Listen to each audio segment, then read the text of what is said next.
Kick the mic opinions with the snap. NYG22, yeah, that's the cap. Unpopular takes, but we cut no slack. Watch the views climb while we talk that smack. It look like we running with DJ for another year, girl. I think the Giants are going to get off to a fast start. This channel for them high sports laws. Got the bass that hit like heavy doors. Unpop opinion sports where the talk roars.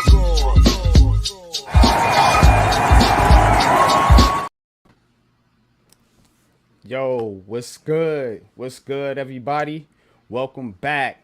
We back in the building for another edition of Giants Conversations. Hope my mic is good. If it ain't, let me know what's up. But we in the building, man. Me and Coach Ed, man, and we gonna talk some New York Giants football. Training camp is coming up. Got a lot to talk about, man. Gonna get into some position battles with training camp. Want to talk a little bit about the tight ends. Some of the tight ends in New York Giants history. Darren Waller spoke for the first time since retiring, I believe. So I wanna show you guys that clip, and then I'm gonna get on my my square a little bit here later on in the program, and just point out some things and some misconceptions about the New York Giants community. But before I do that, man, want to say what's up to the chat. Want to say what's up to Coach, man. Coach, what's good with you, man? How you feeling, brother? What's up? I'm good. Just trying to stay busy as always, man. I mean, a lot going on personally, outside of content creation. So, but yeah, I mean, just trying to stay busy, trying to continue to work out, get the legs stronger. That's it, man. What about you? How are you? Man. I'm good, man. I've been working, man. I've been putting in work, you know what I'm saying, as they say, on and off the platform. So, I had a hell of a day yesterday. I mean, like, pulled a double shift, came home, and for the first time in a long time, I was able to, like, take a shower and go straight to sleep. Like, you know what I mean? Like, I knocked out real quick. You know what I'm saying? Because I was that tired, and I've been doing different things, for us as a community, for the Big Blue Crew, as well as, just putting in that 9-to-5 work. You know what I'm saying? You got to pay the bills. So, we're not like these big channels. Not yet. We're getting there. We're going to be there, but not yet. So, we got to work on 9-to-5 jobs. Y'all know what I'm talking about, man.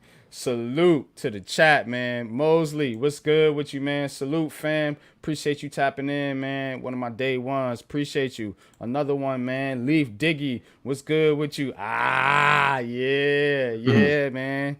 Damn real, Packers man. Fan. Damn Packers fan.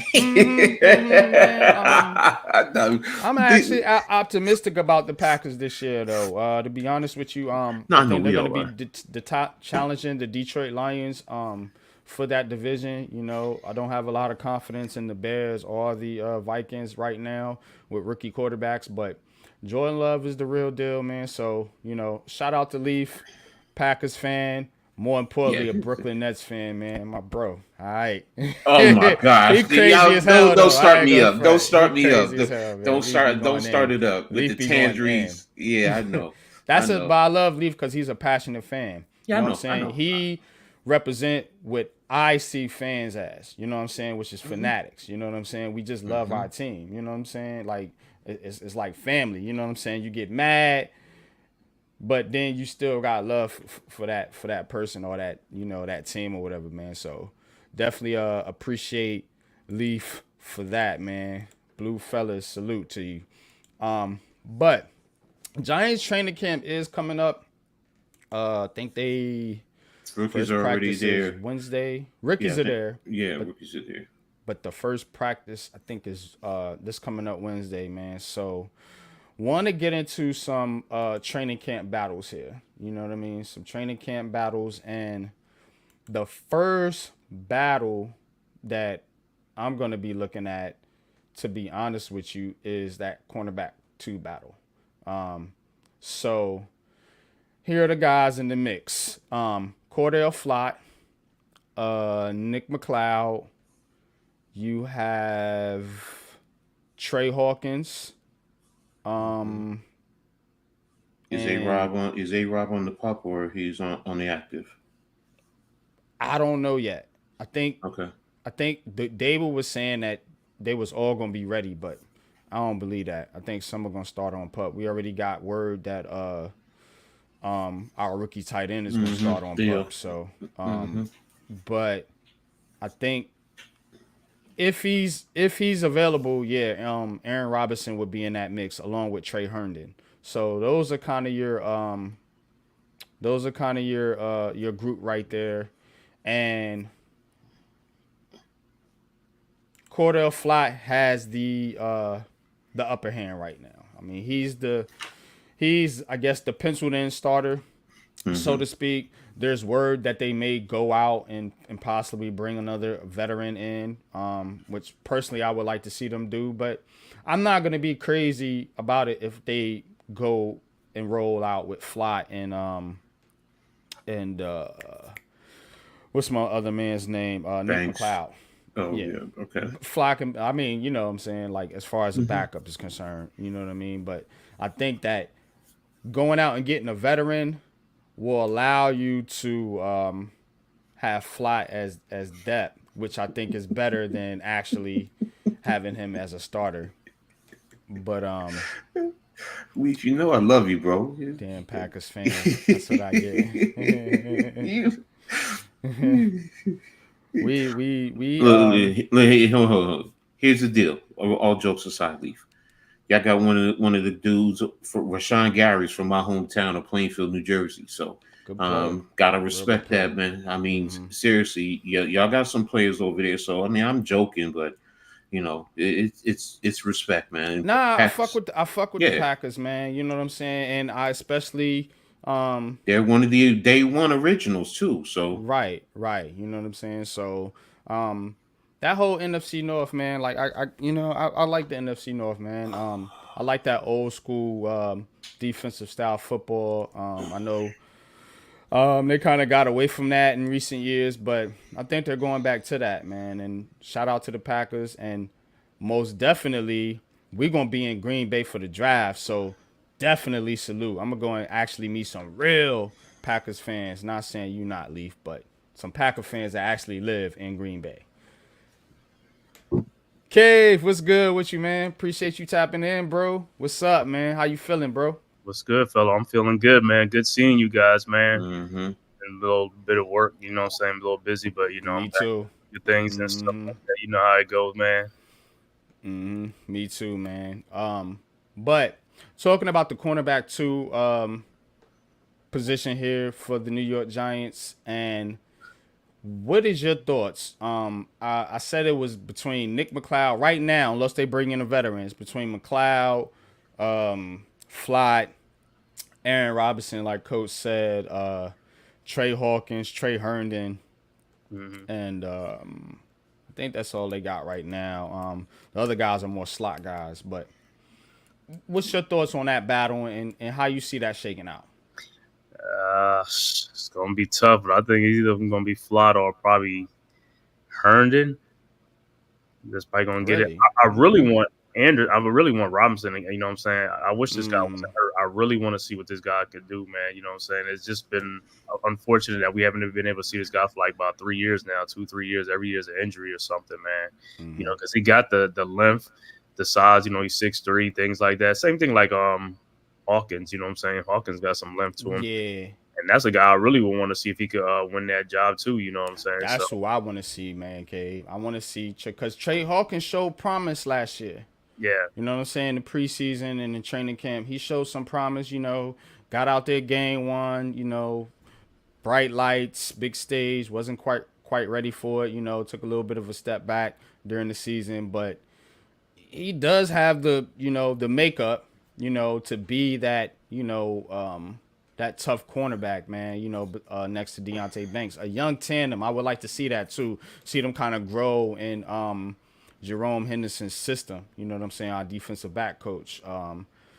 But again, man, you know, training camp is here, man.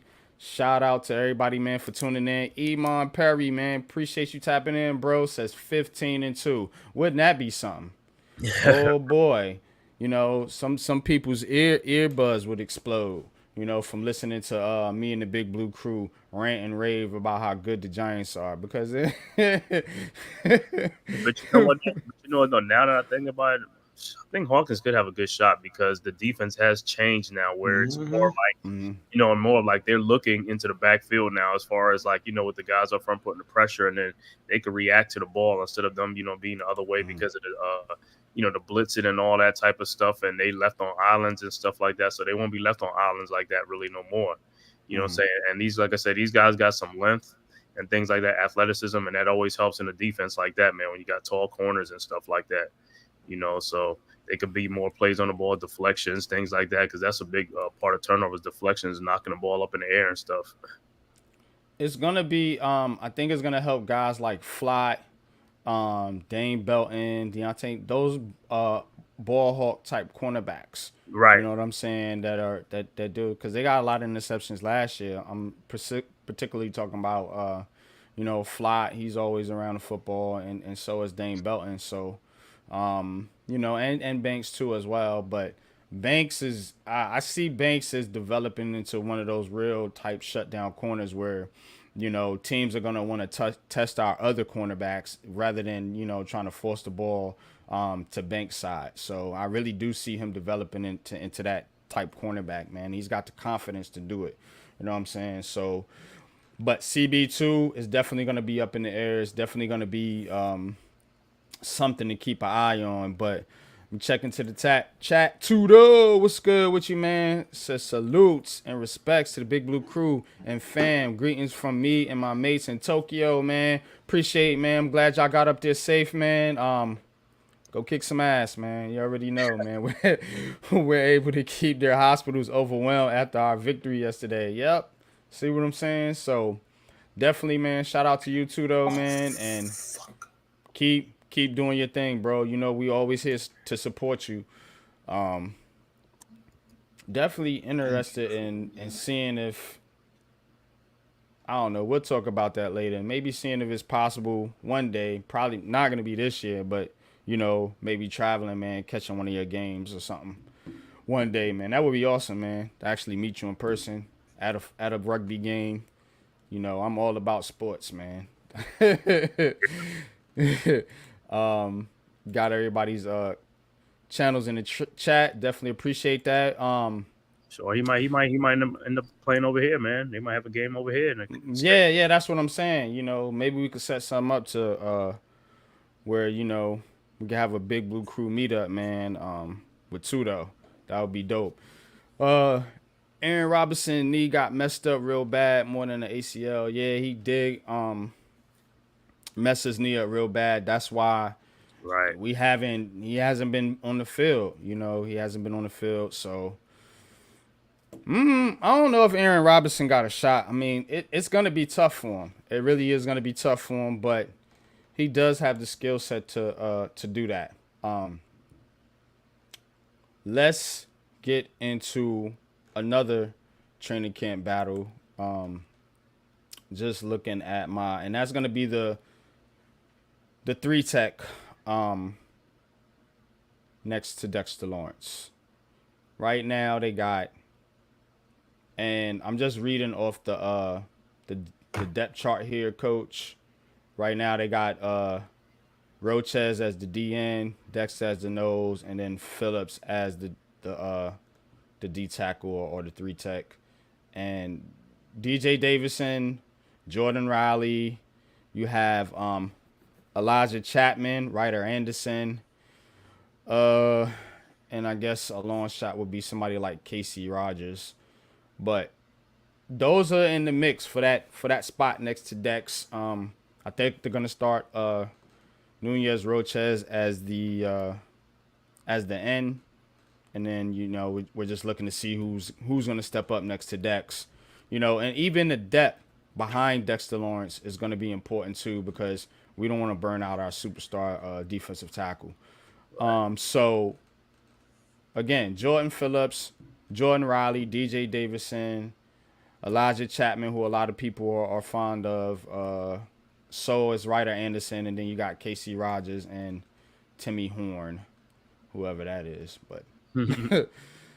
those are the options, man. So how do you feel about this defensive tackle battle, or I should say 3-tech battle shaping out, man? I want to go to Coach here first because I know he's really in tune with as far as the alignment with the end and the nose tackle and then the 3-tech.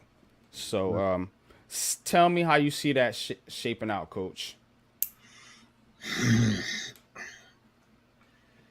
It's going to be a tough battle.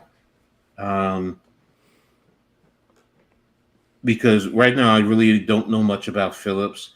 But, Jordan Riley has been showing a little something. DJ Davis in his first year, until he got hurt, was headed that way. So, is he going to be more suited for a backup position? And Rafi, again, Phillips is the key to everything for me, because as a veteran, if he can actually grab hold of it, and I know he's more of a run stopper. I get it. So, if he comes in and he handles his business accordingly, okay, he'll probably get the first shot because he's a veteran guy, similar to what they did with Robinson, who left last year. Yeah. So, now if he can push the pocket in passing situations, because the other thing is the scheme, and one of the things that I love about the scheme, Bowen's scheme, is the movement with the defensive line. So just because you're lined up in a particular gap does not mean you're going to stay in that gap. You may cross an offensive lineman's face and go into the other gap. It's good, Wells. Appreciate you, brother. Wells, how do they fit into? How do they produce within the scheme? So again, I haven't seen Phillips. I don't know what he's going to be like in the long run. So that's the key for me. Now Riley, again, he's a big young body, but what about his quickness? I mean, does he have the quickness? Because that's the biggest thing. I see some pass rush potential from Jordan Riley. I'm not just talking about pass rush. When I talk about quickness, what I'm talking about is if you are in the B gap, lined up in the 3-tech, and you got to cross the guard's face to get into the A gap. Are you quick enough? No, it's not. Yeah. It's not that. It's the movement. Are you quick enough to go from point A to exactly slide, movement, hand? The lateral movement. Yeah. So that's what I want to see, because he does slide the line. So that's something that I'm a big proponent of. And then the twists and the stunts. So these are some of the things that I think is going to be important, that we need to keep an eye on with the trenches, along with the normal push in the pocket, pressure in the quarterback. Yeah, we want to see all of that. So, but again, what type of movement are these guys going to move in? And let's be real, the same thing with Dexter Lawrence. Dexter's used to pushing the pocket, but now he's going to have to move. He's going to have to slide, so, and I believe he's more than able and capable to do it. He's extremely quick for a big guy. But, if he's lining up at a 2-eye, can he shoot to a 3 across in the guard's face? For those of you who don't know what I mean, a 2-eye is the inside shoulder of the guard. So can he cross that guard's face to go to his outside shoulder? That's, how quick is he going to do that and influence the guard and the rest of the offensive line? So, that's what I'm talking about. Tudo, definitely, man. We're gonna start calling rugby. We're working on some things, maybe getting Wells involved if Wells is up to it. You know what I'm saying? Myself, Lou, Pat, we're definitely versatile as far as calling sports, man. So definitely want to get into your sport. Definitely want to get into rugby, as well as other sports like soccer, and some Olympic sports as well too. But appreciate y'all, man. Thanks, Tommy. What's good? What's good with you, man? What's good with y'all, man? Appreciate y'all tapping in. What we got here? Says callers live stream with the help of Wells. Right, yeah. Need to get Wells on his grind. Wells, you already know. Tap in later, Wells, after the stream. If you got time, brother.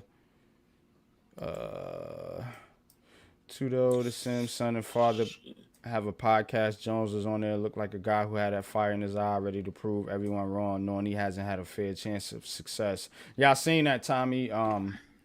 With Phil Sims and I think it was Matt Chris. Sims. Nah, it wasn't Chris. It was the other son. Okay, Matt. I think it was Matt. Yeah, it's Sims. Matt. It's Matt. Mm-hmm. And Daniel Jones was on there. And look, man, Daniel Jones has every opportunity to basically shut a lot of people up.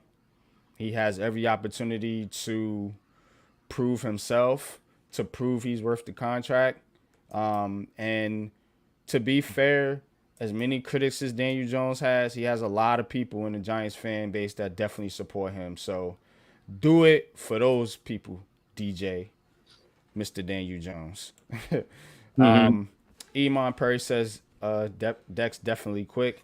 Yeah, Dex is fast as hell for a big man. I seen Dex chase down quarterbacks, man. Like, it's crazy how fast that dude moves, man. But to Coach's point, it's the quickness, it's the foot speed, man. You know what I mean? And that's the thing that, you know, unfortunately, I don't know if Evan Neal has. You know, as far as a big man is concerned. Ghost Dog, salute, man. Definitely appreciate you, man. Mi familia. Right. In video games. Yep. But so talked about the 3 tech, talked about the CB2.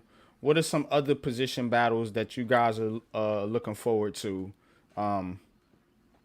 Cave, what you think? I know me personally, like I said, I'm looking forward to that O-line battle. You know what I'm saying? Because really and truly, like I said, I don't see a lot of time like Stinney. For some reason, look like Stinney's gonna play a whole lot. You know what I'm saying? So I don't know what's going on. So if Stinney's playing at the what spot though? The guard. He's a guard. He's gonna be at the. I've been seeing him at like left guard. You know what I'm saying? So that means that Luminor gonna move over to right tackle. Because something with Evan Neal, like I said on the last stream, I don't know if that guy's gonna be ready for what you call it. If he doesn't this training camp and also the preseason, that means he's probably gonna his rehab is going a little bit is a setback. That means it's a setback. If you don't see him playing the preseason games, I know they're trying to protect him, you know what I'm saying, and stuff like that, but I could see that though, where he starts, I ain't gonna say on a PUP list or something like that, but if he's not recovered, because that's an ankle surgery, you know, so he needs the most reps because, you know, we got a new offensive coordinator and offensive line coach is like, ankle surgery, just real quick, not to cut you off, but ankle surgery. And again, you know, we're talking about foot speed and him being able to get to that third step. You know what I'm saying? Right. So yeah, that's an issue. That's a concern. Yeah, because I know we know what you looking at, Coach. You ain't looking at like he looking at something dirty over there. You know? No. I'm looking at Rutgers related because they got a Big Ten Media Day tomorrow. So that's. Okay. I'm sorry. It caught my eye. It was funny. He was like, No, it's one of the pictures. It's the pictures of the cornerbacks and the way they're standing, and then they got sledgehammers. So it's like, you know, they ready to put in that damn work. So okay, yeah, I'm sorry. I'm sorry. Nah, you go ahead, Cave. But like I said, it looks like to me and Kim, it looked like 3 positions are really kind of settled. You know, with Thomas, JMS, and Runyon. The only thing is with Illuminor, where is he going to be at? We keep seeing that left guard, but we could move over to right tackle. You know what I'm saying? So we got to see what's going to happen with that because, like I said, if Neal is not ready, you know what I'm saying, he's going to move him over to right tackle if he's not ready. So we have to see how Neal does. Like I said, this training camp this week coming up, we'll see if he's going to be back and, you know, being an 11-on-11. If he's not, you know what I'm saying, then, you know, a week later is the first preseason game, right? So if he ain't playing, we got 3 preseason games. If he ain't playing in none of them or he hardly plays, it's telling us like it's probably been a setback. You know how that is. And And can you put him out there week 1 if he doesn't get no training camp or a little training camp and I one think preseason game? I think they're gonna put him on a PUP. If he doesn't play that much, it's a setback. I think they're gonna put him on a PUP for miss the first 6 weeks of the season or something like that. Then get him ready. You know what I'm saying? I don't think they're just gonna throw him to the fire. I think you're on point too, because they even said in the Hard Knocks that like they didn't bring they bought Luminor in here to be the right tackle and Runyon to be the left guard or right guard, or I guess whatever. But that's what they said. That's why Luminor was their number 1 target. This just came out in the latest Hard Knocks episode. So your number 1 target mean to be the right tackle. You know what I'm saying? And that's because, again, Evan Neal is behind the sticks here. Pause. Because he's not only hasn't performed, and this is what I've been trying to hone in, since I've been speaking on this subject. Right. It's not only that he hasn't performed, it's that he has been injured. And when you're a young player and you're not able to be on the field, it puts you back significantly.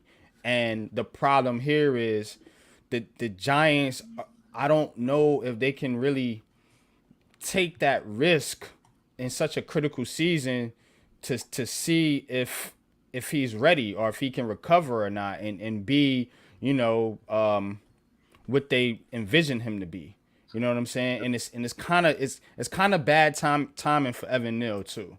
You know what I'm saying? Like if he was drafted this year or even last year, or the year before last, when the Giants went to the playoffs, maybe it would have been different. Maybe he would have had a little bit of leeway, you know what I'm saying, because we had success. But since the team is down and in the dumps, everybody's looking for, not just the quarterback to step up, but mainly this offensive line, and it's so key that he's a part of it, you know. And if you can't rely on him because you don't know and you just have question marks, and to compound the fact that he's just not ready to be on the field due to injury, like I said in the OTAs, I was concerned OTAs, and I know it's just OTAs, but when you can't even get out there and go through like normal stuff, normal team stuff, it leads me to believe you have a little bit of a setback, as opposed to Daniel Jones, who was ready, who's been kind of ready, on point and on target from the start. But Coach, but also, I was going to say one thing also on that is like, it's different if it was Bobby Johnson was still here, because then he knows the schemes and things like that. But now you have a new offensive, line coach who has different schemes. That's the other bad part about it. You know what I'm saying? So he doesn't, because, with a new offensive line coach, they're going to bring their new techniques and things like that he has to learn and things like that too. And that's another thing. That's a setback. But Coach, what's your thoughts on what Man Cave said about the offensive line battles going into camp? And I know you're going to touch on the Evan Neal situation as well. Evan Neal's the key. We all know that if he starts out on any type of pup, then okay, I get Illuminor. But in terms of battles, I think they're pretty much, everyone is set in their positions per se, at least in the starting group.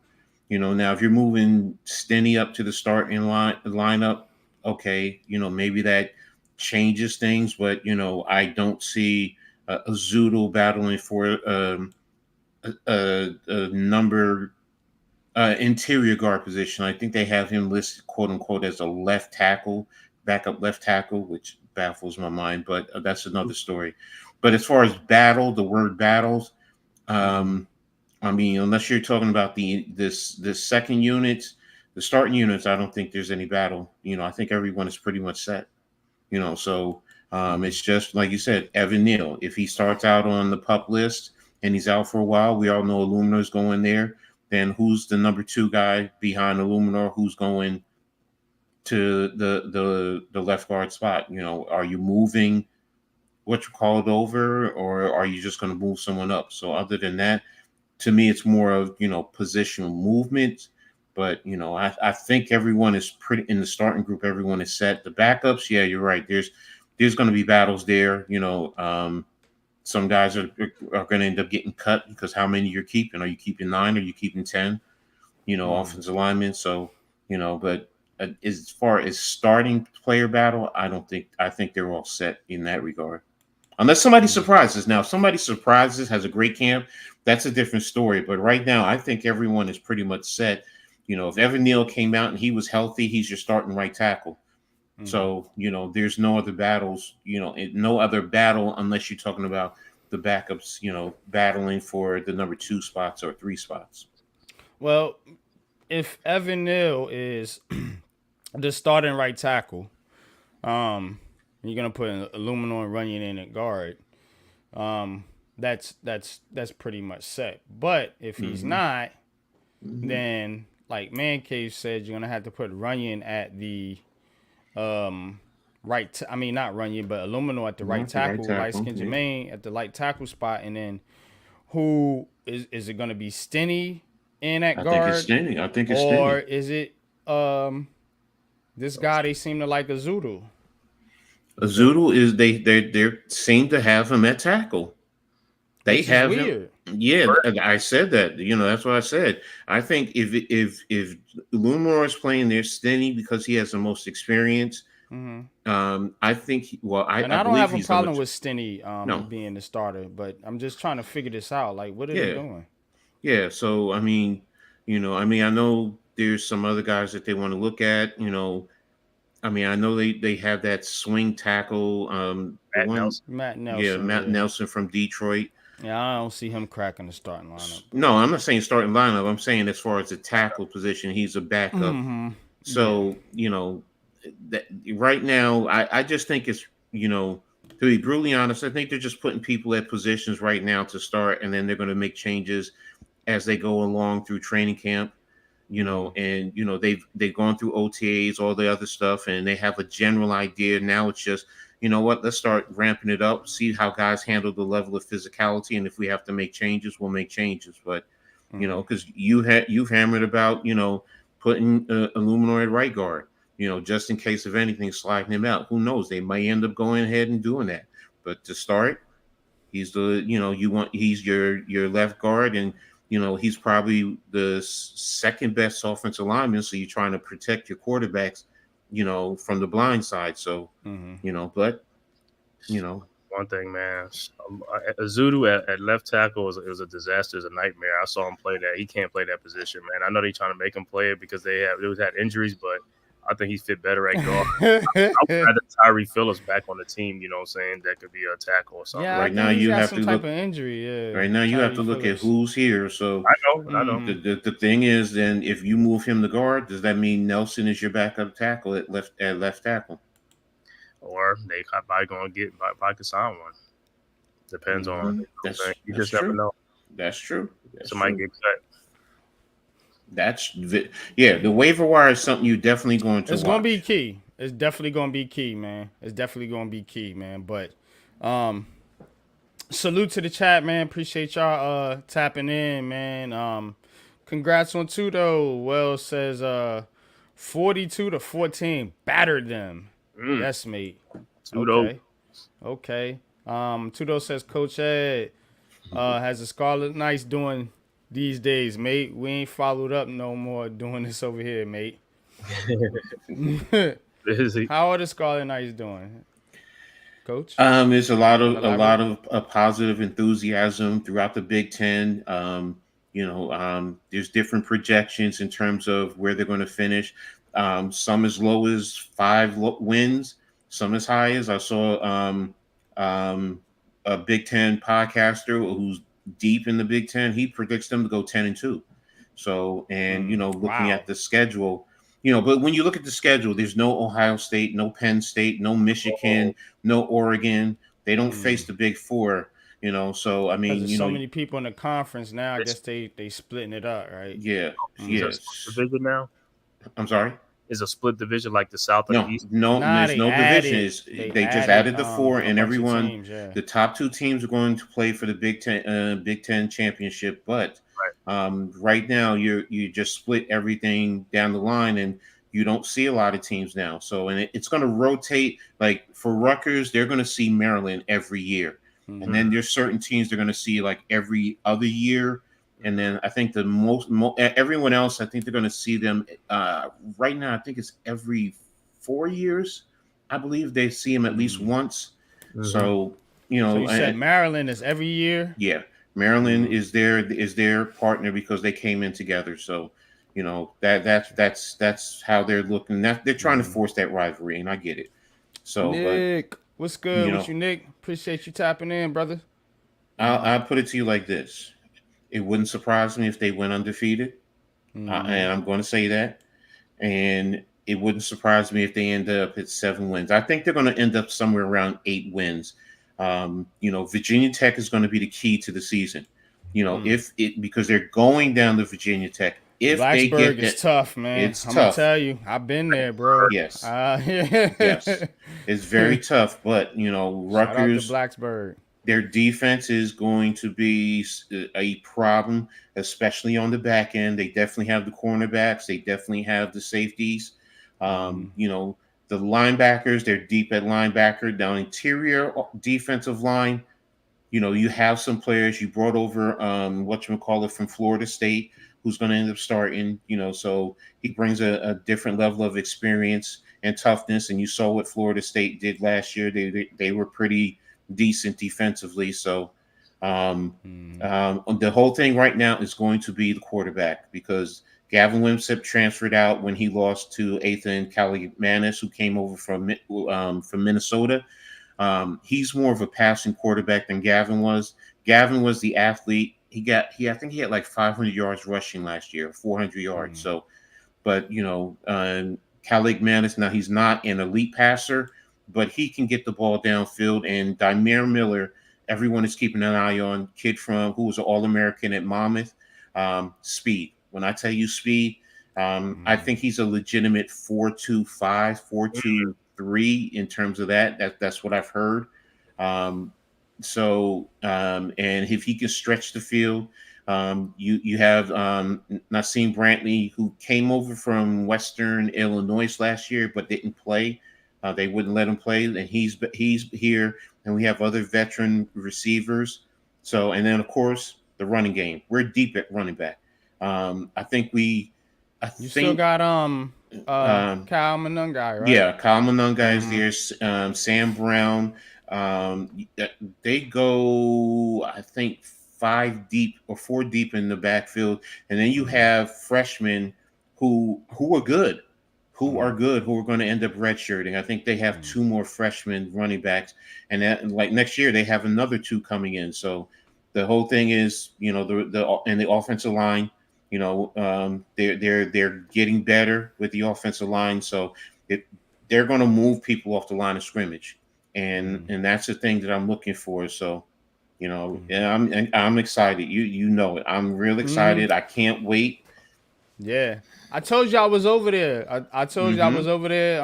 You were in the neighborhood. Yeah. New Brunswick, where they were. Literally, you're literally 10, 15 minutes from the stadium. So yeah, we stopped down there, right near the little Rutgers area or whatever, because we could see the campus or whatever, and stopped down there.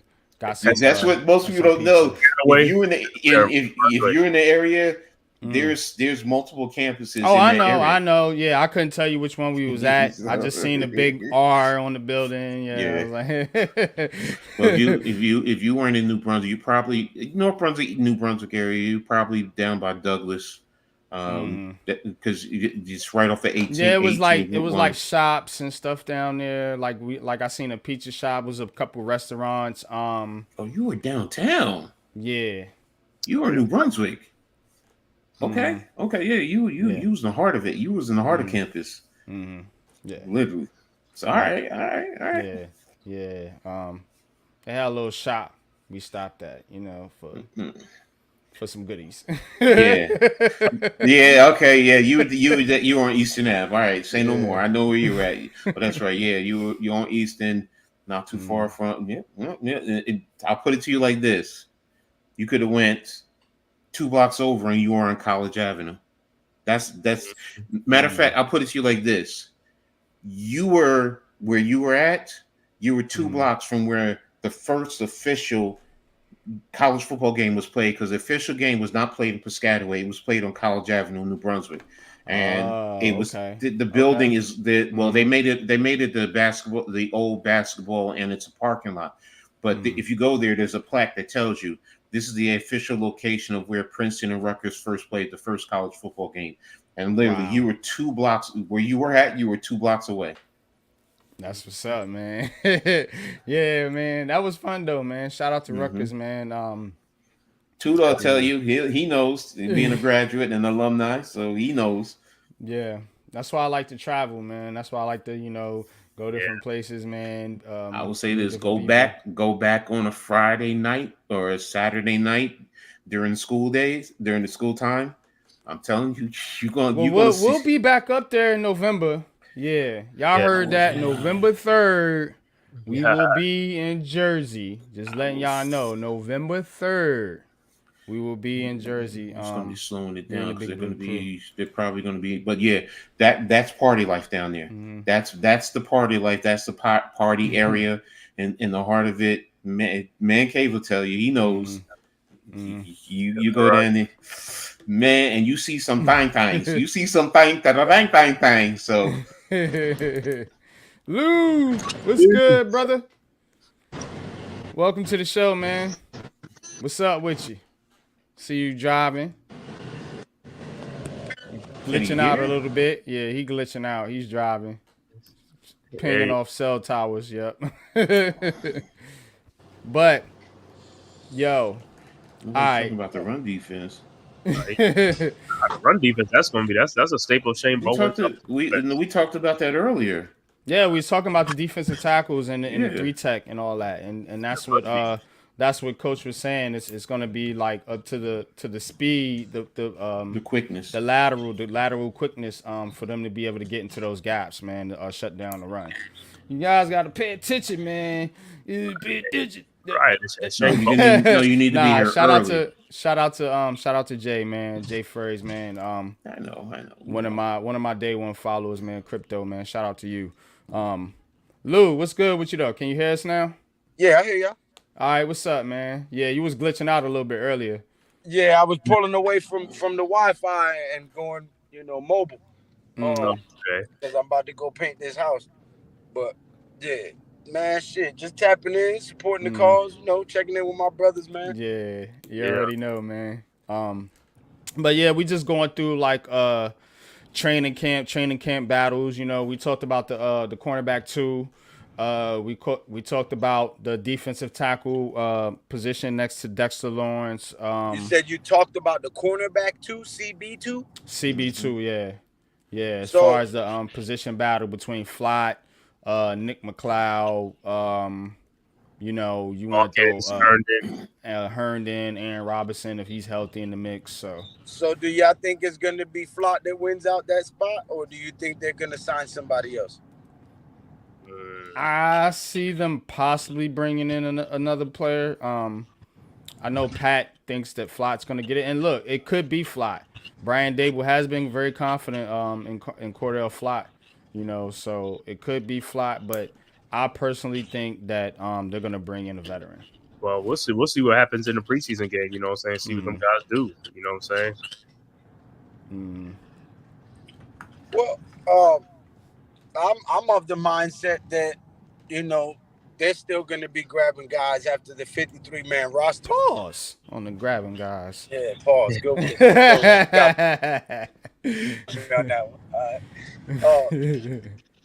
But I'm of the mindset that they're still going to be gathering talent from other teams after the 53 roster man cuts are made.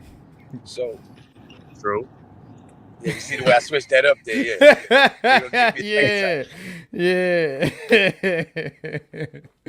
Yo, y'all. For y'all that don't know, man, Lou is the pause king, man. He always gets you on the shit like that, man. So, when I can get him pause, I'll always take advantage of it.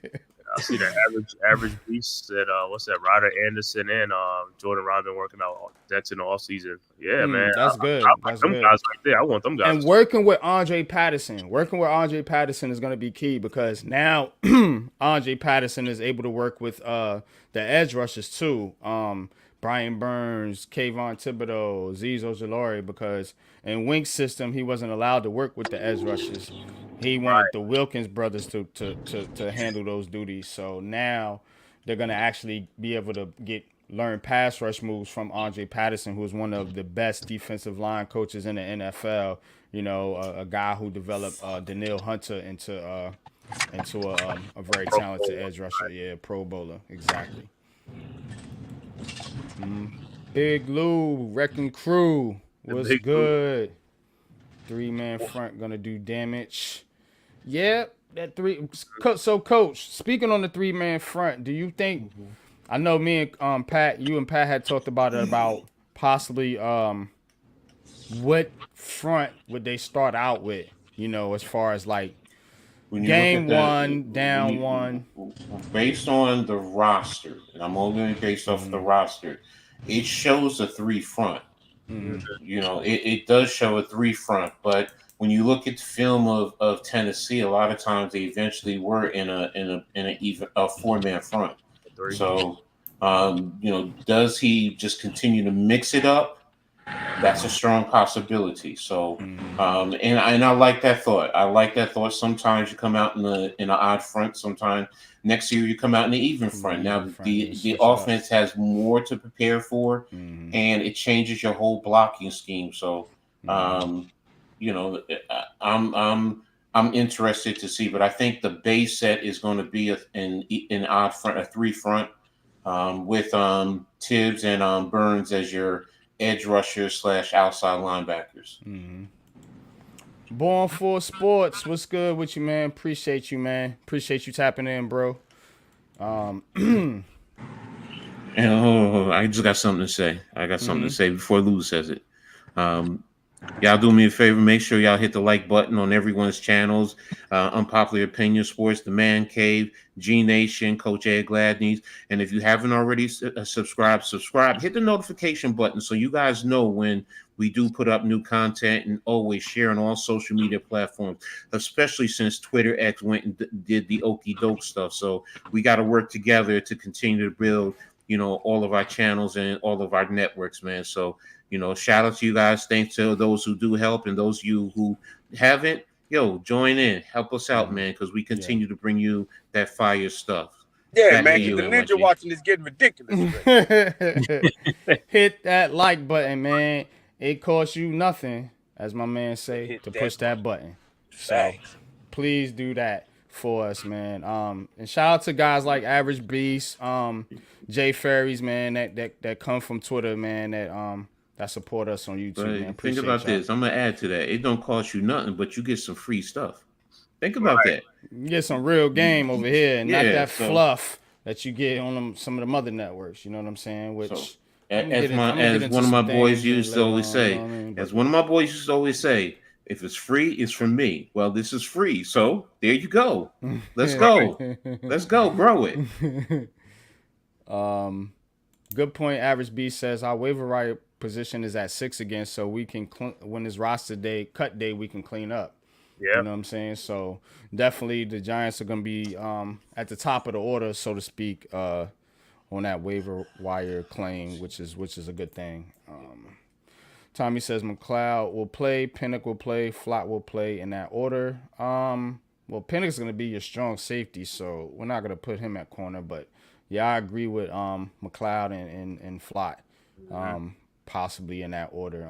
Look, we can't sleep on Nick McLeod. We really can't. McLeod is more versatile, and he played well in the zone scheme too. So it makes a whole lot of sense if he's out there, you know, because it's the zone. If they're playing a lot more zone, remember that's the thing too. We're going from Wink's system where he primarily played a lot of man to a mixed set between zone and man. Right. So, you know, and a lot of different coverages that we're going to be playing. So that's also a major factor. So that's why if McLeod starts, because he's a veteran and he's seen everything, it wouldn't surprise me. And you know what? Hey, it might be best to start until the other young guys get acclimated. So, Flott, primarily was playing a lot of man.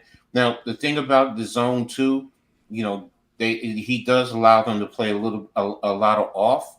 So when you're playing that off coverage, that also helps a cornerback because now they're able to read a lot more of the field as opposed to man, you're playing with the man and you're plastered to that man. And you know what? Sometimes you can't see the football coming, but when you're in zone, you can play off, you can see, you can drive on a pass if a quarterback is trying to hit somebody right in front of you. So,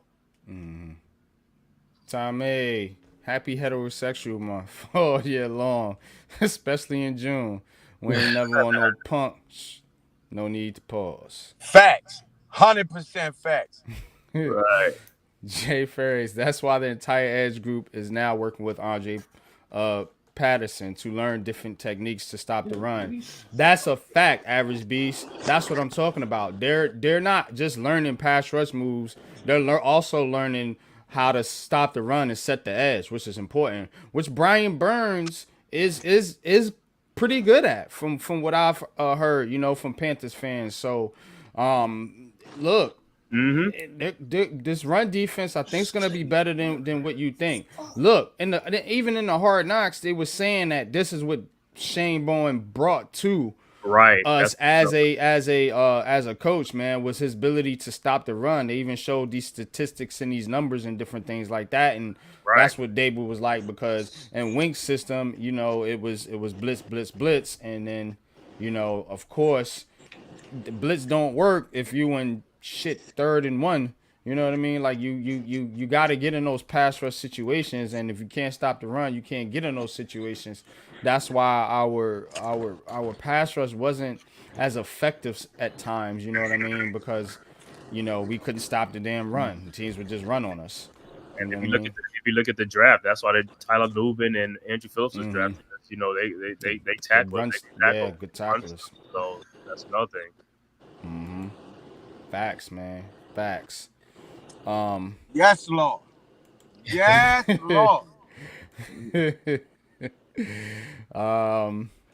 Born for Sports says Giants will have the best. I'm on record as saying D-line the best in the division by the end of the season. Just want Riley to win DT job next to Dex. Yeah, and he has a good shot. He has a good shot at that.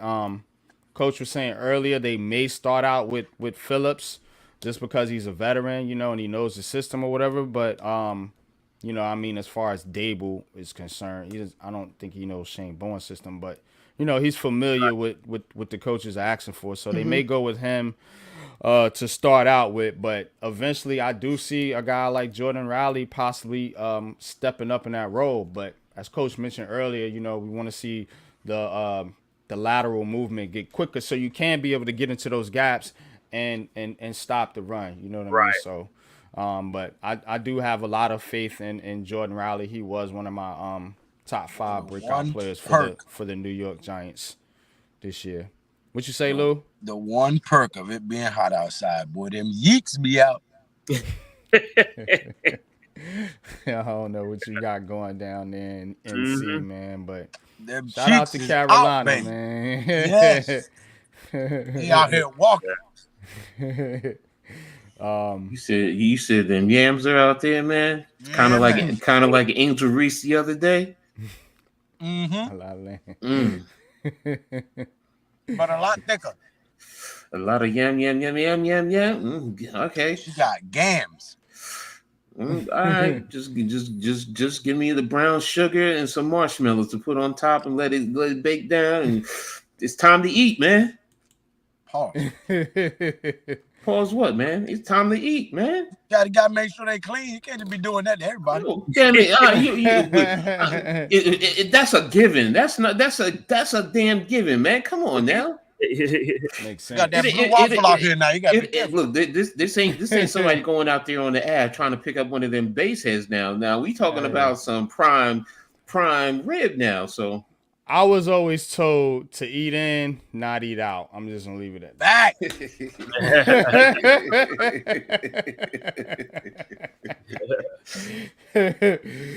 Appreciate you. Born for Sports says done, fellas. Just subscribe to all of y'all, man. Thank you, my brother. Appreciate you, man. And go subscribe to this brother too. He makes content, man. I'm subscribed to him, man. So definitely, man, go check out his channel, man.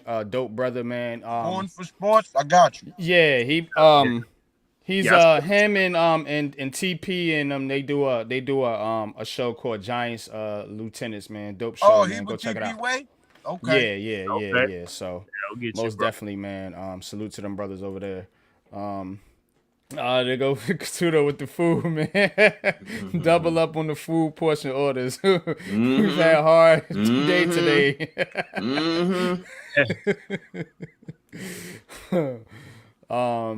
Average B says it's no different than running backs, tight ends, working with Priscilla on blocking techniques and blitz pickups.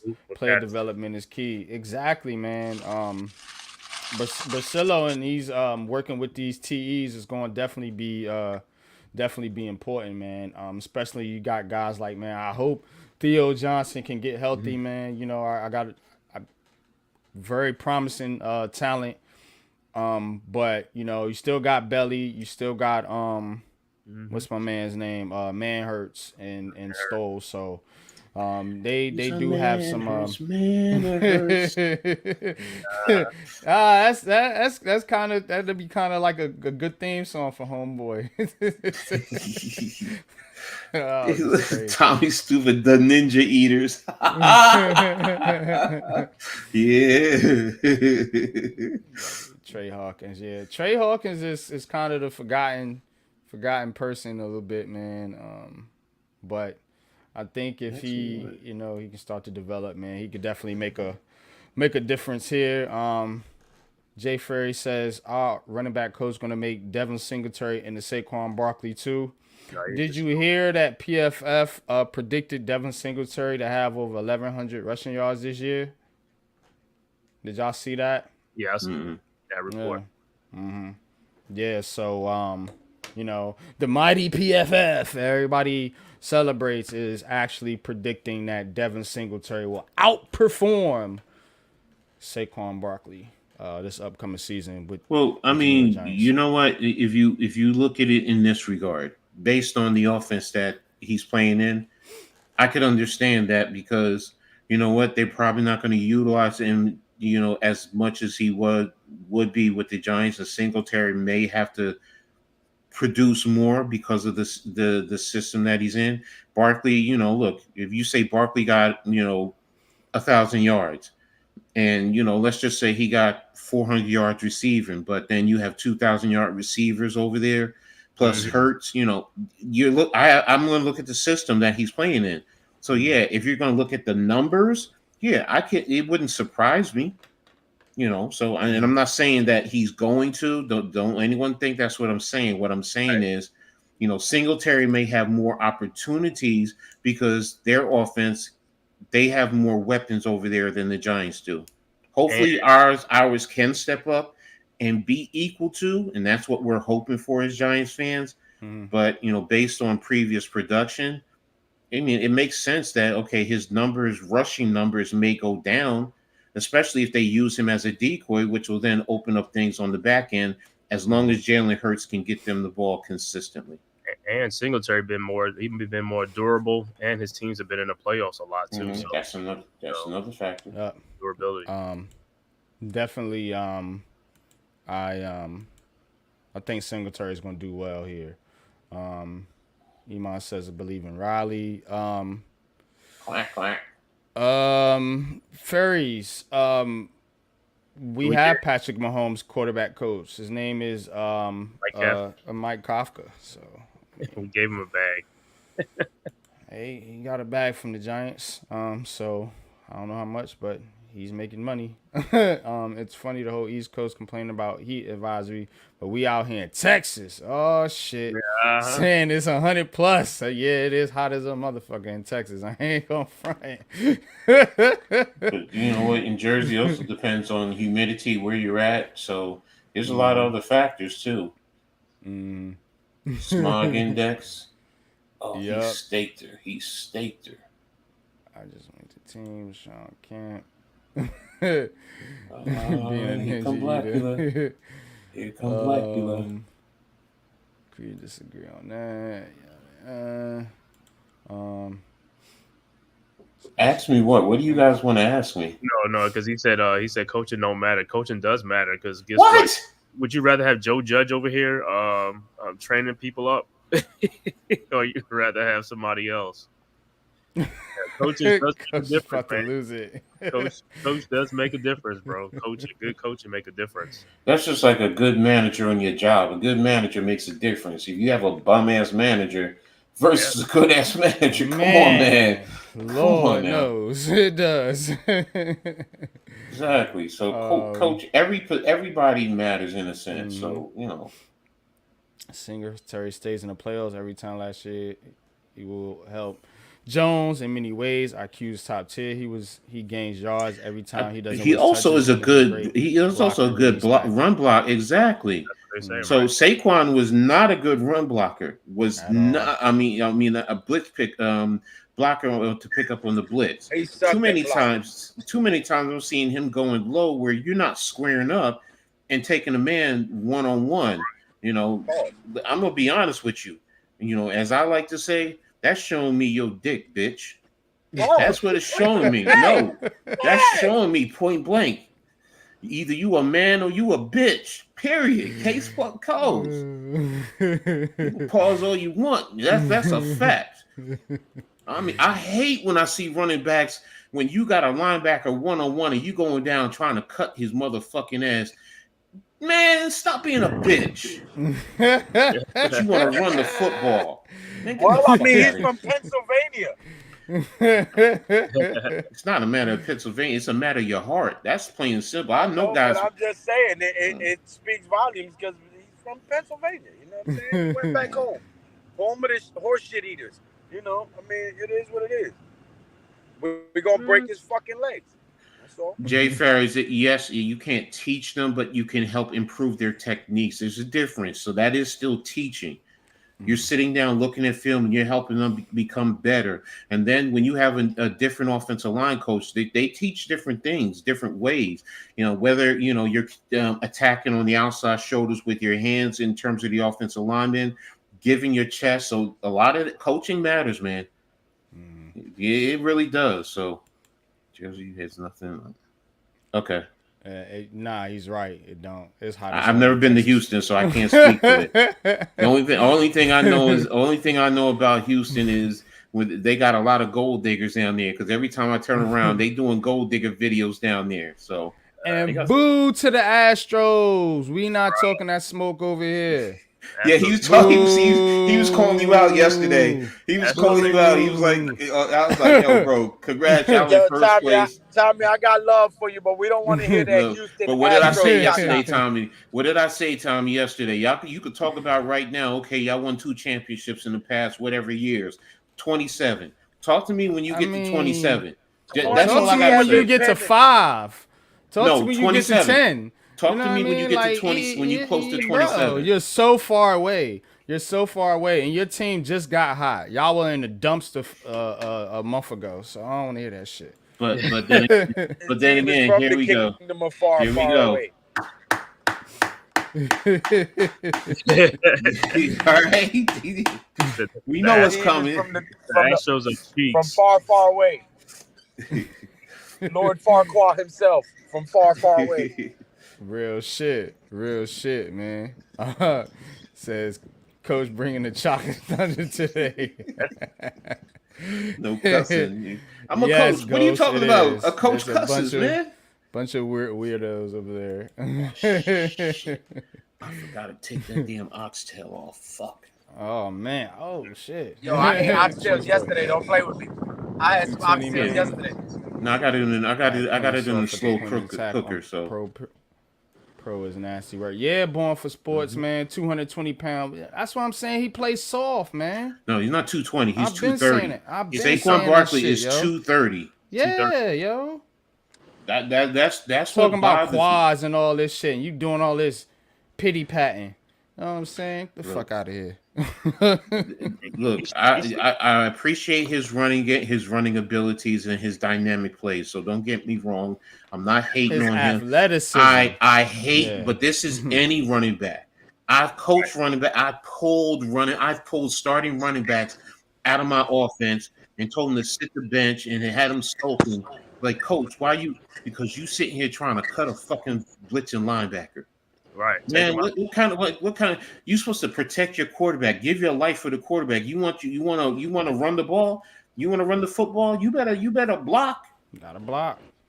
Nah, it's going down to try and cut some. It's just like a defender who's going down to try and tackle somebody by the ankles, and you're only trying to give your shoulder instead. At least you know what?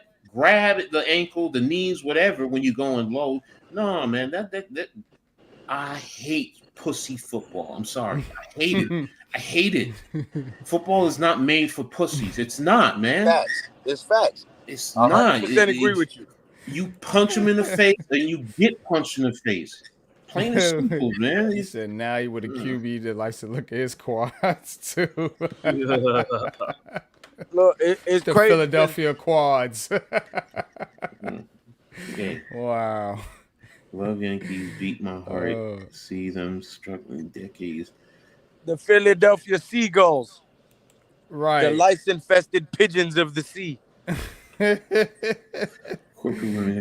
don't know, Tommy. All I gotta tell you is check out London, man, because he pulling them all. Every time I turn around, he in Houston, and damn, he pulling nothing. I ain't gonna front though. I'm gonna take you up on that opportunity, Tommy, for real. Mm-hmm. Come out to H-Town. I ain't gonna hold you, for real. I went out there and I already know it's popping.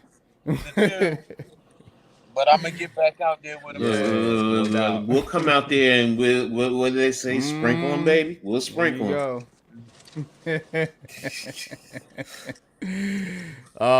Tyrone Tracy, man. I think Tyrone Tracy is going to serve as our primary kick returner. I think he's going to win the kick returner job. I think they're going to give the punt returner duties to Gunnar Olewinski. I think that's how it's going to shape out. And I think he may get some third down opportunities. You know what I'm saying? Probably as the year goes along, but I kind of feel like he's not going to be a primary running back in the beginning of the season. I think he's going to be eased along as the season goes along. You know what I mean? So I see him as a scat back, you know. And I think I could see Bryce Ford Wheaton as the kickoff returner. I don't see it. But I know you've been a fan of Ford Wheaton, but he's one of the guys that may not make the roster. That's one of the ways that he might special teams. That's true. But these guys they've drafted. We got to remember Bryce Ford Wheaton is an undrafted free agent. You know what I'm saying? These guys they actually invested a pick into. You know, so I think they're gonna find a way to get their draft picks on the roster before they worry about the undrafted free agents. Right. So I think Tyrone Tracy will definitely have that opportunity as a. Now you see how that went? We disagreed. And there was no bitching and moaning, no screaming, no insulting. Right. Yeah, right. Facts. Unlike man. some of these hoe ass niggas on these other platforms, you know what I'm saying? Because you do have a point. You know what I'm saying? A way for Bryce Ford Wheaton to make the roster is as a kick returner and a special teamer. You're absolutely right about that. I'm not holding you. He's got to stay healthy. That's the key, too. He's got to stay healthy. But you see how we just disagreed and nobody was bitching and moaning? Because we're men, right? We're not kids. Getting all crazy and butt hurt and shit, unlike hoe ass niggas on other platforms, you know what I'm saying? Right, and I'm gonna address these proverbial hoe ass Negroes here a little bit later in the program, but we're gonna do what we came to do first. Oh, I'm sorry, Coach, I forgot. My bad. What happened? What happened? I'm sorry. No soft tendencies at all over here, Ghost. You already know what it is. I said there was some hoe ass niggas on other platforms, and I forgot you don't like that word, so I'm sorry. No, I said don't call me it. What you do and how you speak is your business. I don't tell another man how to talk amongst each other. I'm just saying me. I know, but I was told to respect my elders as a young man. Drop top weather. Oh, right. Yeah. What is? Oh Hey, man. Hey, this is a children's show. No porn on the screen. Okay, wait. Let me see if I can just put the. Oh no, you can't see it. No, yeah. Green screen. No, well, what she's saying is grown folk talk, so y'all will love it. Matter of fact, I'll send it to you. Bryce I'll Ford send it to Wheaton you. is a gunner. Yeah, I do see him as possibly being a gunner on special teams. Hawkins should be too. All right, I just sent it to y'all. Y'all can enjoy it later. Yeah, okay. Tracy will take the lead by storm. He's a beast and hasn't learned to play the position yet. Just a diamond in the rough. Yeah, he just started playing the running back position. I think a year ago, maybe. Tyrone Tracy, but Born for Sports says Tracy's gonna be on specials. He definitely could push Gray for backup running back snaps. Yeah. That's true too.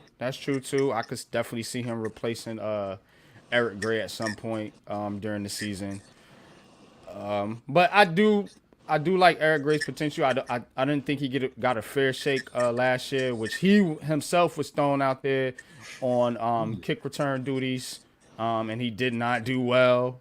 So I think that kind of left a sour taste in some people's mouths. You know what I'm saying? Pause. But I definitely think that Eric Gray can be a decent backup running back. I think they're going to use Singletary as the primary back, and rotate Gray, Tracy, and maybe even Andre Miller or what's the other cat's name? Jashawn Corbin, if he makes the roster. They could go out and get another running back too. There has been rumors about that too as well. You know what I mean? There's some free agents out there. They could trade for Najee Harris. I mean, I don't know how people would feel about that, but given the Barkley shit, situation, I wouldn't mind having Najee Harris on the roster. Shit, me either. But fans gonna freak out because they're gonna be like, "Oh, how did you not pay Saquon Barkley then use a pick to trade for?" You know how this shit gonna go because you're gonna have to pay Najee Harris too. He's gonna want some bread. He ain't coming here for free, so. Got to be something to RB to be a kick returner. Yeah, that's true too. Average Beast. The return rule cater more to like a running back because it's different now. Like you know what I mean. Like it's more like a running play. You know what I'm saying? Like if there's a post on Twitter, I'll see if I can find it, but. There's a article where the guy breaks it all down in the different formations that you could use on kickoffs now. So it's gonna be real interesting to see. But I think it does cater to like running back or even wide receivers that are more quick, more Wan'Dale Robinson type slot receiver types. It's gonna cater more to those type players with that skill set. Those players that can make people miss in short area. With that short area quickness. So, I think Eric Gray does make the team, unless they bring in another running back. I definitely think, I mean, they don't really have a whole lot of options. Najee Harris for Slayton, I'm not doing that deal. That's me, though, But what's y'all thoughts on that? Let me ask the panel. you said Najee Harris. Yeah. He want to get paid. Yeah. That's what Average Beast said. Najee Harris for Slayton. I don't know about that. Yeah, because he won't want to get paid. And I think people are undervaluing Slayton a little bit because they have such high hopes for Hyatt. But I have to see it from Jalen Hyatt first. I have to see it. I feel pretty, even though we haven't seen it from Neighbors, we kind of have in college. So, and I know it's college, I know it's different, but you kind of have that confidence in a 6 overall pick, who Neighbors about to show out, bro. He is, by all accounts. People, even Slayton, a wide receiver, comparing him to Jamar Chase. I mean, this kid's got every opportunity to come in and be that dog that we've been looking for. As for Hyatt, I know he has the will and the want to, but he's got to work on his route running. He's got to work off being able to get off press coverage because that's all they're going to do. You know what I'm saying? And I'm not saying Slayton is that knowing is not enough. We must apply. Yeah, really right. Is not enough. We must do. So right, yeah. So I have high expectations for Hyatt. The hope would be that Hyatt will replace Slayton after this year. That's kind of how I'm looking at it. Now going into this year, I think Hyatt just needs to work on his game, get more experience, and while still having somebody that can come out and play that's a NFL veteran wide receiver, and not putting the pressure on some of these young guys to perform. Now, I think Neighbors and Wandale Robinson, they're already ready to go. So those are your three. But what's your thoughts on that, Coach? Guys, I'm about to go in here and paint this house. I'm gonna hop off, but I'm gonna continue to listen on YouTube and chime in the comments. Pause on the hop off, but yeah, we got you. My thoughts are this. Pam Grier is a fine. Shut your mouth. Let me stop. When it comes to the wide receivers, I mean, the future right now seems bright. It really does with the talent that we have. Yep. So going into the future, Slayton, he's that veteran, borderline veteran, old man. So I mean, what can he do this year? He can be a serviceable old people no more, Coach, man. I need you to talk to him, man. They be dissing old people, man. Even athletes, old athletes that ain't nothing but like 29, 28 years old. We got some ageist mofos running around out here these days, yo. Let me tell y'all young folks something. Watch out now. Let me tell you something. Y'all young boys out there, let me tell you something. Don't let your women come around a man like me. Don't let your man, because she will be calling me daddy. All right? You will mess around. Let an old man like me talk to your young lady. I'm telling you right now, she'll learn something that your young ass ain't taught her. Y'all can sit there and go smack, smack, smack. But as I like to say, smack, smack, jelly cakes is out there. Smack, smack, clack, clack, jelly cakes for dead takes, baby. Don't mess with me. Don't mess with me. Talking about they hate on old folks, man. Respect your elders, man. Right. If it wasn't for your elders, damn it, you wouldn't be here. Talking all that yin yang. We know more than you will. You still wet behind the ears. Smelling like Similac. Yeah. My parents damn near my parents are in their 80s or damn near in their 80s, and they still teaching me shit. And I'm teaching my kids, and my oldest is in her mid-30s. Come on, man. Kill me with that. Kill me with that. Oh, y'all want to hate on old folks, man. Whatever. And then next thing you know, you're going to be crying, why that old man take my girl? Watch run off. Yeah. And it ain't going to be just for the paper. Trust and believe. And believe. Talking about baby come back. Baby come back. Mr. Roney. We older guys know how to, we older people know how to live life. We know how to experience life in all phases. So y'all can hate on, now getting back to football, y'all can hate on Slayton all you want. And next thing you know, the dude is putting up 800-900 yards. And everybody like, what? Where did that come from? And he's what? Since he's been in the league, consistent 700 yards. Okay, it's not 1,000 yards. But how many, you go through everybody's roster, and you look at how many guys are 200, 300, 400 yards. But you got a guy consistent every year, 700 yards. Now, he's not a number one receiver, so please do not think that's what I'm saying. But he brings something of value to the offense. And next thing you know, he's sneaking by people, and as long as we can get him the ball in the right position, he's producing. No What's doubt, up, brother? No doubt. What's up, Coach Miz? Miz. Don't let him fool y'all. That's Coach Miz. That's some breaking news, but it's not sports, so I don't know if NYG really wants it on here, so I'm not going to say. Oh, what's going on? President Biden just stepped down. Oh wow. What? Okay. That's the news that's breaking across. Whatever. I got it from a friend who I trust. Oh, Puko. wow. Okay. But anyways, I'll tell you, Melissa. Go ahead. You got it. what's up? What's going on? What's up, good with you though, everybody? man? Get a chance to come on. Haven't had many chances lately, but yeah, what's up, Pat? Oh, nah. Pat, man, hope you feel better, brother.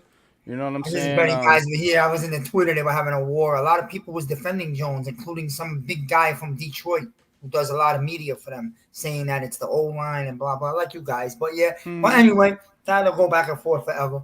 But I'm looking forward to the camp and football, and I'm excited about the season as I am every year. Who are you looking forward to in camp, man? Since this is what we talking about right now, but I'm about to switch topics here in just a second. We're gonna talk about some of the some Giants history, some tight ends in Giants history. Then I'm gonna get on my soapbox. But what's some of your things that you're looking forward to in camp? Feel better, Pat. Okay, I'm looking forward to I don't care, whatever. I'm just gonna say it, man. I like to watch Daniel Jones. Okay. And I think he's been looking really good. And I like watching. I don't care, man. People could say it, every year we watch him do this in camp. But it's big. He's coming off an injury. I want to see what his arm looks like. I like the accuracy. He's now got a major weapon. And I think because we have a major weapon in Neighbors, I think that's going to turn Wandell into a major weapon. I feel that way. I think Wandell is actually going to have the biggest year of all the receivers. I really do. I'm glad you said that, Miz. Yeah. I'm glad you said that, man, because a lot of people sleeping on Wandell Robinson, man. I watch a guy in Detroit named Amon-Ra St. Brown. The way he moves and the way they move him around that Detroit offense, man, I think Wandell Robinson can be something light of that. You know what I'm saying? Or even greater. Who knows? You know what I'm saying? But just comparing the two right now, just the short area quickness, the route running. Wandell Robinson's route running is the best on the team right now, I feel like. And he's going to be able to get those yak yards to take pressure off the quarterback. Look, every play can't be a 60-yard bomb. You know what I'm saying? Sometimes you got to take 2 and 3 yard slants and turn them into 15, 20, 25 yards. And this is what guys like Wandell Robinson can do. Malik Neighbors now that we got. You know what I'm saying? And this is what the Giants have been missing. Think about those Giants teams back in the day. We had Amani Toomas and Steve Smiths, that could get that served that purpose, man, with the route running in the short area passes, the yak. You know what I'm saying? We had guys like Victor Cruz, during that second Super Bowl run. That was one of those type of guys, that could do that. And now it should have been Sterling Shepard in this era, but he just could not stay healthy. You know what I'm saying? So I think we have that now. I think we got 2 guys now that can do that, and that's Wandell Robinson and Malik Neighbors, man. So I'm glad you pointed that out. And also I would like to see the I always look at the defense. I'm gonna watch the O-line, and my only thing about the O-line, I actually think the O-line is gonna have a good season this year. I like to be optimistic, but I'll just pray to get through camp and preseason without any injuries, like any major injuries, man. Just get me to the week 1, and I'd like to see the starting O-line play some football. No guys banged up where you got to start moving guys around again, which messes our asses up every year. And the defense, I believe the front seven is going to be one of the best in football. So I would like to see the Giants take some of this money that they got right now, and I would go get a veteran corner. Yeah. One of these guys that's out there, Gilmore, or I don't know how much the guy from Miami, Howard, would cost, but I like to bring a proven guy in here. Xavier Howard. Yeah. Because I know they want to see the young kids play, but Flock's not ready to start like that. I think we one veteran corner away from having a defense that could carry this team. If it had to. Go ahead. Yeah, sorry. No, go ahead, Cave. No, I was just going to say, because it ain't going to be Patrick Peterson after his comments, you know what I'm saying? So he ain't coming here. He washed up anyway. I know. And the other thing I was going to say was Hyatt. I think Hyatt's going to have a better season than a lot of people give. I know people say he can't get off the line. Also, it's not too many press corners in the NFL anyway, though. You know what I'm saying? Not every team has a press corner on every, roster. Mm-hmm. You know what I'm saying? He'll be able to get off and press. And plus, if they have a press corner, they're going to be on Neighbors. So he ain't going to, you know what I'm saying? They're going to use on Neighbors. They ain't going to put on him. Mm-hmm. Yeah, that's true. That's true, man. But he still needs to get his route running down. He's got some things to work on. So I am confident in Hyatt. I just know that he's not ready to come in and be that number 2 NYG receiver. Look, NYG, look at Neighbors. Neighbors is a good route runner. He can be training and learning with him too. You know what I'm saying? You got your own team. Yeah. They've been learning with Steve Smith Sr. I mean, shit. Learn from that cat. Do what he do. The things I've heard from Hyatt is Hyatt stays after practice to learn. With Jones, he'll do it with Dan, what's good? Yeah. Nah. You right though, man. I do think that, man. I don't think it's gonna be right away. Yeah. I don't think it's gonna be right away. I think Slayton's gonna be out there, And if and when they have an injury, then I think you're gonna see Hyatt, step into that role and perform, and hopefully he can keep the job. But that's what it's gonna look like. Slayton's gonna be in there early, and then he get his value. Like I said, they could trade him. You know what I'm saying, and then give it Hyatt. Let Hyatt ready to step up into the role. Mm-hmm. That's how they work it. Yeah, I don't think Howard and Patterson are happening either. I think more likely it'll be somebody like a Gilmore or something maybe, but I don't know. This line just needs to hold up. Exactly. All right, now let's get into top tight ends in New York Giants history. Now, there's been many teas to come through here, man, that have been good. I think there's only a real handful of the most impactful tight ends in this franchise's history. So I want to start with somebody that most Giants fans are familiar with because he kind of bridged the gap between the old fan base and the new fan base, man, and that's Jeremy Shockey. Yes, sir. Jeremy Shockey. Let me get his numbers here. He was a tight end from the Giants from 2002 to 2007. He had 371 receptions, 4,228 yards, 11.4 yards a reception, and he had 27 touchdowns. I believe he has the most yards. Well, no, second most yards of any. No, actually, there's another guy. Third most yards of any tight end in Giants history, as far as yardage is concerned. Jeremy Shockey brought a toughness to the Giants. Yes, sir. Giants team, and again, he was just a dog. Like people always talk about, we need dogs. You know what I'm saying? He was a dog. He was very boisterous in the media, and unfortunately, him, with certain other players, the relationship got kind of fractured, man. Jeremy Shockey was on the 2007 Super Bowl roster, so he technically has a ring with the team, but he was hurt during that year, and then ultimately he was he moved on to, I think, the Saints the next season. So did they trade him or did he Yeah, they traded him. They traded him. I thought so, yeah. So they traded him to the Saints, and that was that, man. But Shockey was that dude. Shockey was that dude, man. Like Ghost says in the chat, man. He was that dude, man. But is he the greatest? I don't know. But what's you guys' thoughts on on Jeremy Shockey, man?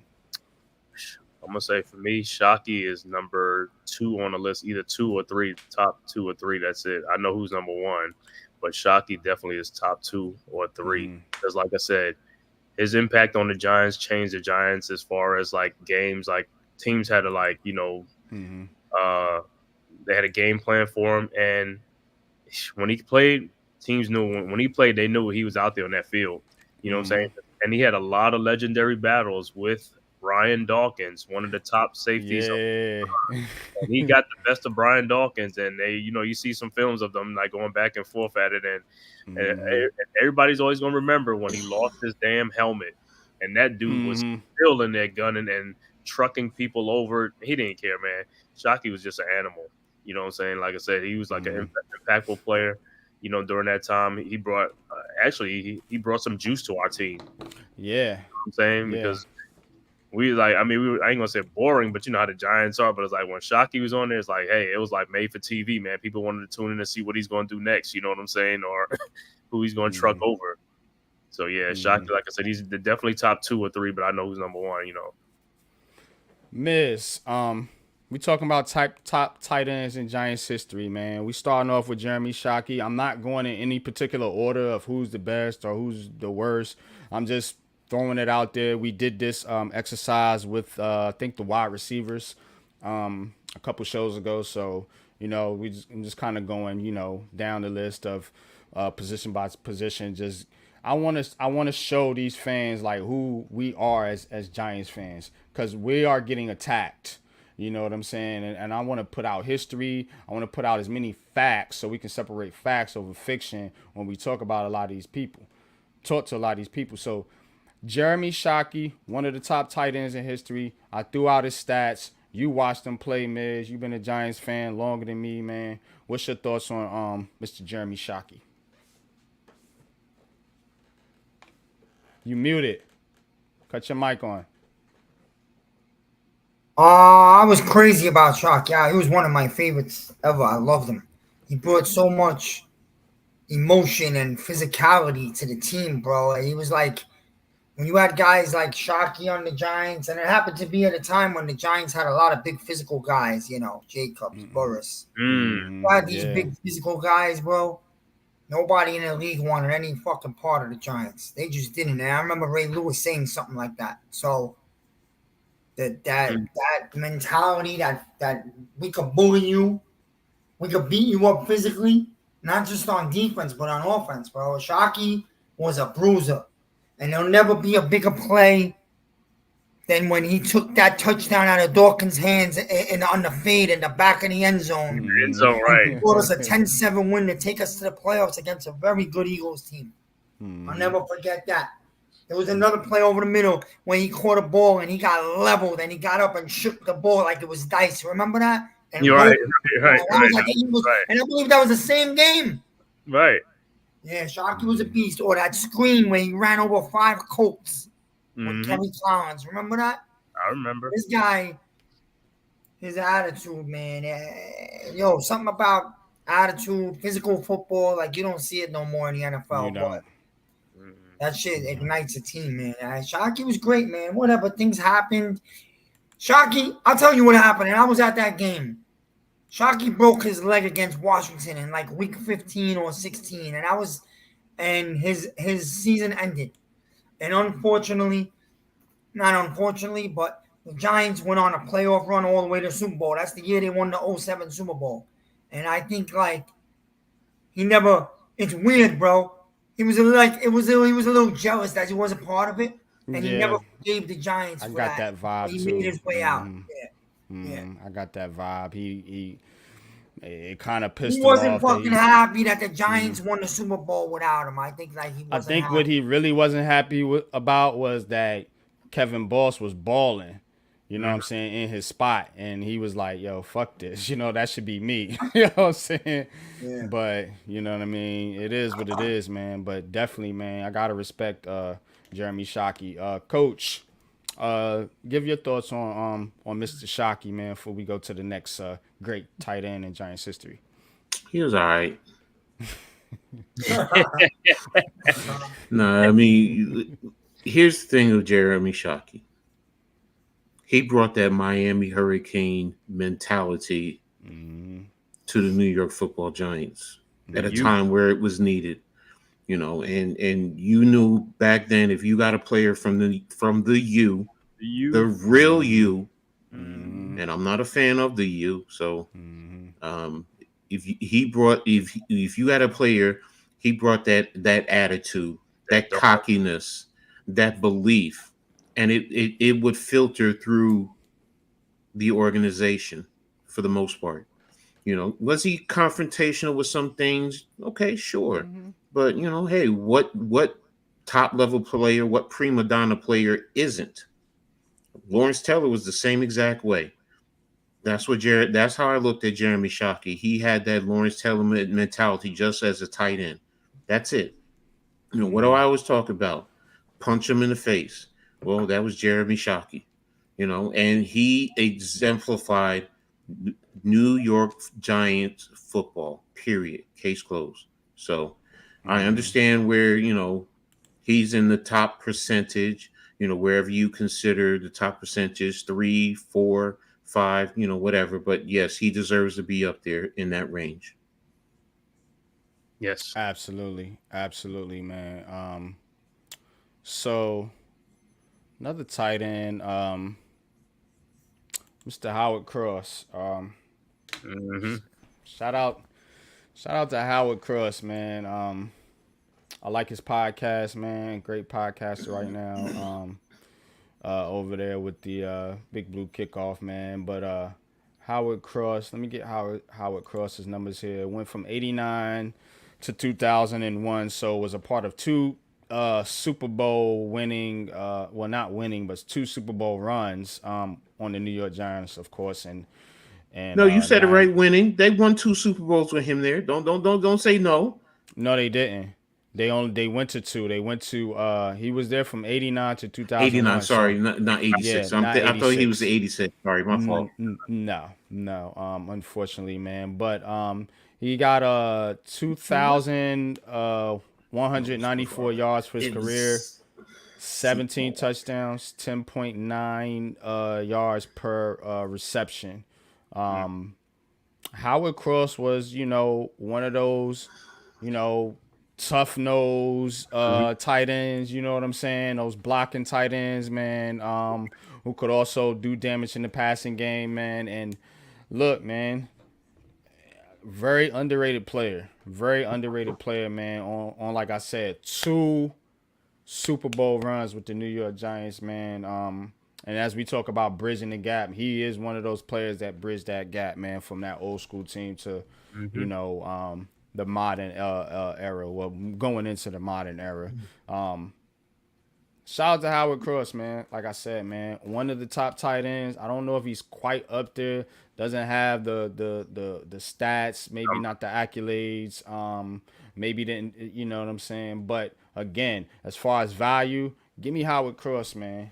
For real. Yeah. Give me Howard Cross. Didn't you say that who had a big impact? Impact, yeah. I am. But that's why I'm saying maybe he's not the best because we're comparing production and impact together, Coach. You know there you go. Okay, but as far as impact, yeah, he's definitely top.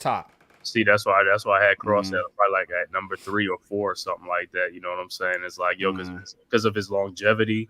And like I said, he was at a time where he helped us during those times, though. You know what I'm saying? Howard Cross was one of those guys, and he was always available. That was the thing with him. He was always available. He was a durable player. He made plays when we needed it. He made some little like impact plays, some catches that we really needed some at times and stuff like that.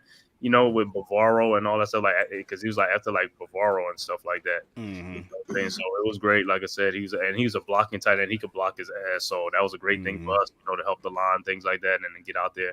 And like I said, yeah, his numbers don't really say a lot, but he was one of the most underrated tight ends that we've had and stuff like that. Howard Cross, you know what I'm saying? So like I said, he's in my top 4, like that, you know what I'm saying, for his tight ends. Coach, man, what's your thoughts on Mr. Howard Cross? Love Howard Cross. Loved him. I mean, first of all, that's a big man. Yes, he is a big man, seriously. So, but I mean, look, he's Howard not. He's Cross not. 6'5", 270. Is what he's listed at.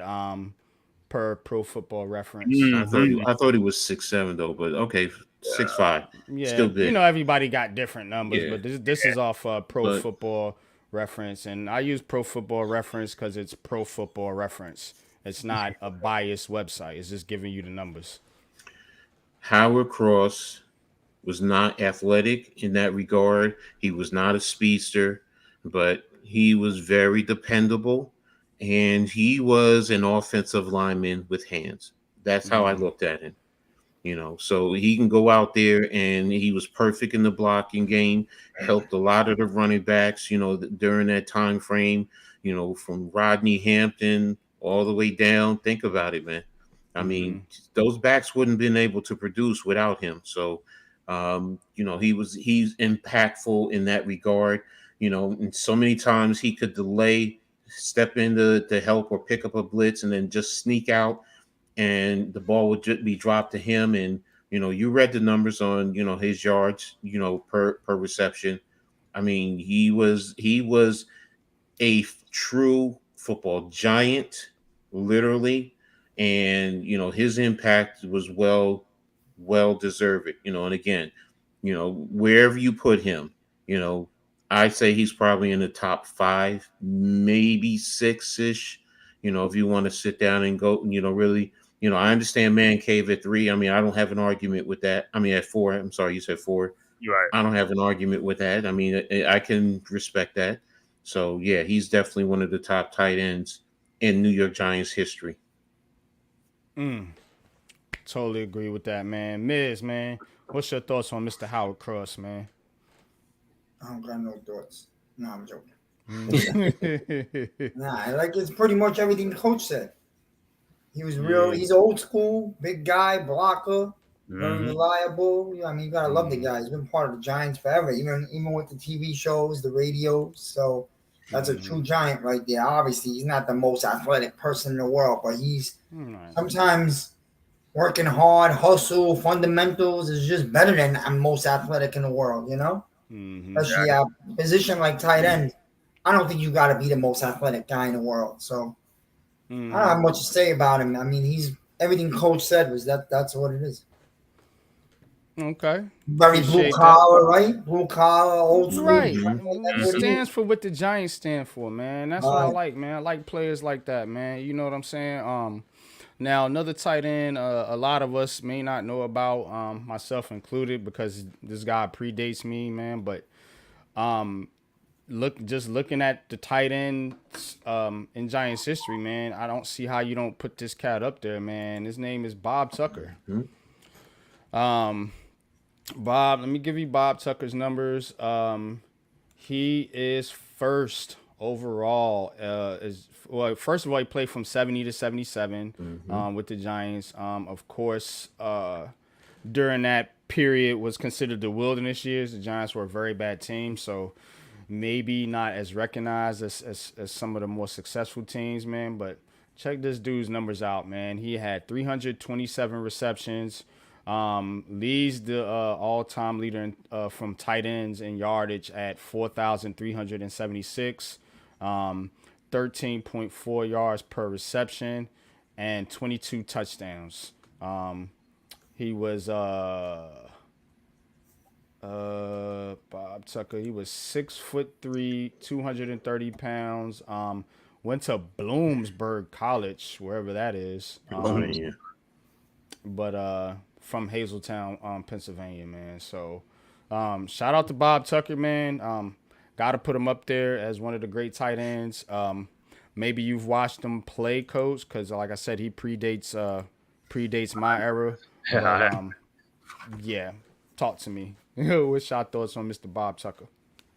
No, I mean, he was very important for the Giants in that dark age era. Number one, I mean, what he brought to the table, he was a weapon that, what teams still had to respect. Coach, NYG, I'll have to come back. I gotta go pick up my stepson. He's not feeling well.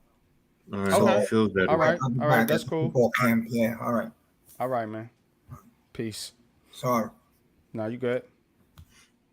But go ahead. So, Tucker was, a very good tight end. And, what hurts him was the time frame that he was with the Giants, really. That's really what it boils down to. Yeah. When you had an era of the Pittsburgh Steelers, during the 70s, even the Dallas Cowboys during that time frame, it hurt him being, on the Giants during that time frame because they weren't good. So and this theory, the saying, when you're not good, you're looked down upon, and no matter how good your talent is. So, you put him on other teams where they're winning, he would get much more respect, in terms of his play. So, but he's a good tight end, definitely. And you read the numbers. He produced on a bad team, so that should tell you how good of a player he was. And that's also in an era where you were still a run base organization. You weren't passing a lot, so so for him to produce tells you, he produced in that era. Had competition, especially with teams in the division, and the Steelers were dominant, and he still produced. So, and still to this day, his numbers are still up there in Giants history. So think about that. He played 7 years too, so played for a good little while. Some of these other tight ends, except Howard Cross. Yeah, but Seth Cross is some of the other guys didn't play as long as Bob Tucker, man. So shout out to him, man. What's your thoughts on Tucker? I'll be like you, man. I didn't see him play at all. I haven't even watched him and stuff. You know what I'm saying? But just looking at his numbers and stuff like that, and saying, like Coach said, like in the dark, in those dark times for the Giants, it's like he probably was the offense for the team. You know what I'm saying? So, and then like the quarterback he had and stuff like that, he was probably the security blanket for the quarterback and things like that. But as far as, like I said, with record wise, I mean, he's up there, you know what I'm saying? But as far as like the impact and things like that, you know what I'm saying? Like I said, I see the other tight ends, like the ones I've watched, you know what I'm saying? But like I said, he's a legend for us too and stuff like that, because, he does have the record. He only played 7 seasons to have 4,000, passing yards is that's an accomplishment in itself. Salute, Sebastian. Appreciate you tapping in, man. Also salute to Diella. Appreciate you, brother. Thanks for tapping in, man. Go sub to Diella, man. I'm subscribed to him, man. He puts some pretty good content out there, man. You know what I'm saying? Look, we don't always agree, but it's always respect, man. When you give it, you receive it. Pause. But you know what I'm saying, and I mean that as a respect thing. So shout out to you, Diella. Thanks for tapping in and always being a supporter. All right, let's get to the next tight end here on my list. And where is he at? Oh yeah, Mr. Kevin Boss. Kevin Boss might be one of my favorite tight ends of the Giants, man. Just because he played in the Eli Manning era, you know what I'm saying? So, my age spans across all 4 Super Bowls, but I was more locked in, during the Eli Manning era, right? So to speak, because when I was a kid, I was doing more playing sports than watching sports. You know what I'm saying? Right. So I was worried about getting out there and showing what I could do. So, but as you get a little older, you tune in a little more, man. But Kevin Boss might have been one of my all-time favorite tight ends, man, and he definitely had an impact, man, on the Super Bowl runs. Kevin Boss, where you at? He played from 2007 to 2010. He had 119 receptions, 1,600 yards, 13.4 yards per reception, and 18 touchdowns. Kevin Boss, 6'7", 255 out of West Oregon. Was a 5th round pick by the New York Giants in 2007. So definitely a big impact. As we mentioned earlier, he stepped up when Jeremy Shockey went down, and as a rookie to do what he did and help us in the Super Bowl, man, was big time, man. Big time player, man. One of my favorites, definitely of Giants tight ends in history, man. But Cave, what's your thoughts on Mr. Kevin Boss, man? And we want to kick it over to Coach. Mr. Boss. Like I said, man. The only thing with him is, like I said, the longevity. He ain't played too long, but like I said, the years that he did play was impactful years, for the Giants. It helped them get like a couple of Super Bowls. Well, one, because he just retired before the next one. Mm-hmm. He had 2 Super Bowls on his resume and stuff like that. But like I said, man, the weird thing with Kevin Boss, he wasn't the fastest, and it's like you didn't know how he got open so much. Yeah, he got open, and when he got open, he was in the middle field for like about 30 yards, and he'll be running until they catch up to him or something like that. But he was, like I said, he was a gamer. He helped us. You know what I'm saying? He was one of the good young players during that time. Like I said, we really needed him when Shockey went out and stuff like that. You know what I'm saying? Good thing we had him on our roster and stuff like that. And plus, look at his name. He's a boss, man. He's a badass. Yeah. Jay Ferry says, I wish my last name was Boss. But yeah. Like I mentioned, man, he definitely stepped up, when Shockey went down, man, with the injury, man. So definitely, man. Coach, what's your thoughts on Kevin Boss? I mean, the thing that hurts him the most is that he didn't play long. I think he was destined to end up being one of the top tight ends in Giant history. And I don't know, there was just something about him that I think he could have been one of the best tight ends in all of the NFL during that time frame. Mm-hmm. It was just something about him. He said he just always was open, and he produced whenever he caught the ball. And then add in the fact that he can come in line and block for you. So his ability to impact the offense was very important, during that time frame. And he was someone that you could tell Eli depended on, and that's important, when your quarterback depends on you, and he's confident that, he's going to get you the ball and you're going to do everything you need to do to, number one, protect the football, but number two, produce. That goes a long way. Mm-hmm. Yeah, man, most definitely. It says he was just a big target over the middle, and his arm lift gave Ida the option to put the ball where only he could get it. Yeah. Right. Mm-hmm. Yup, man. But Cave, you got any thoughts on Kevin Boss? Yeah, I mean, I already said it. Like I said, the only thing was just longevity and stuff like that, and then some concussions too that he had and stuff like that. But like I said, when he was in the game, man. Mm-hmm. All right, so next I'm gonna go with another tight end that predates my era, and this guy's name is Aaron Thomas. Looking at Aaron Thomas's numbers,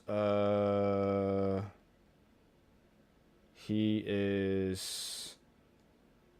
has 247 receptions. First of all, he played from 1962 to 1970. So, played in a bunch of games, 117 games, had 247 receptions for 4,253 yards. That puts him second behind Bob Tucker, just ahead of Shockey.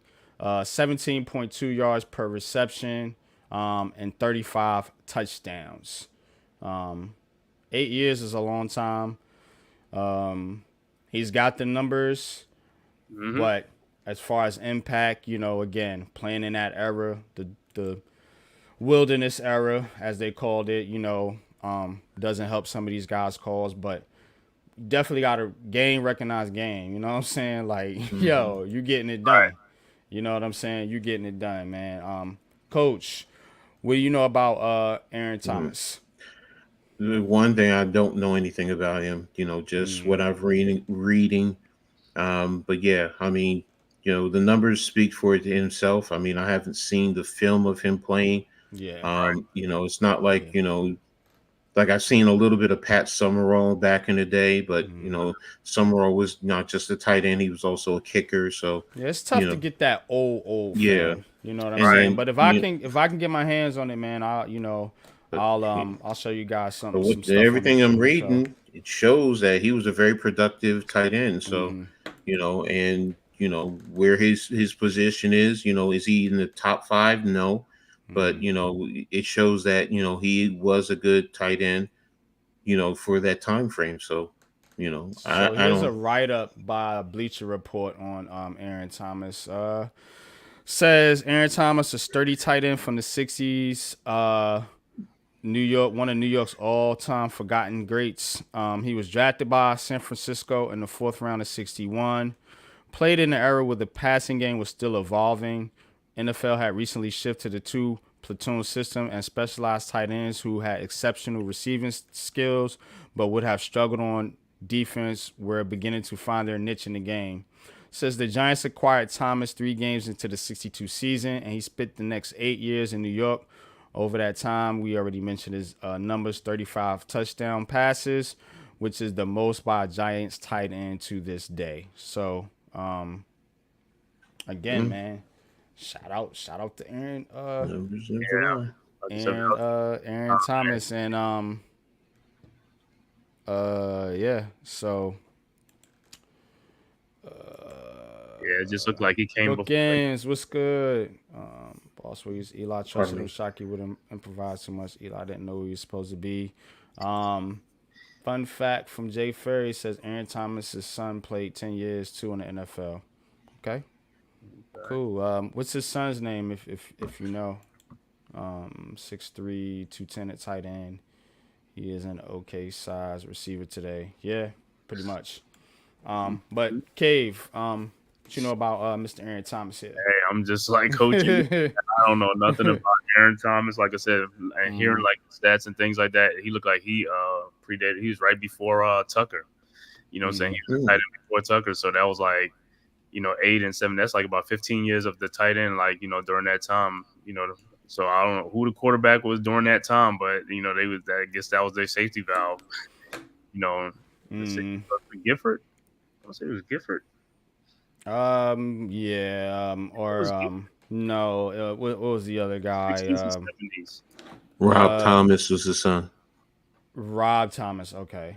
I want to say it was Gifford. Wasn't it Tarkington? Fran Tarkington, because I know it wasn't Tittle. Oh yeah, I think it was Tarkington. Was a quarterback during that time? I think Tarkington came in the '60s, right? Late '60s, early. Or was it early? So it could be Gifford and Tarkington. Those could be the two. Yeah, so that was like shit.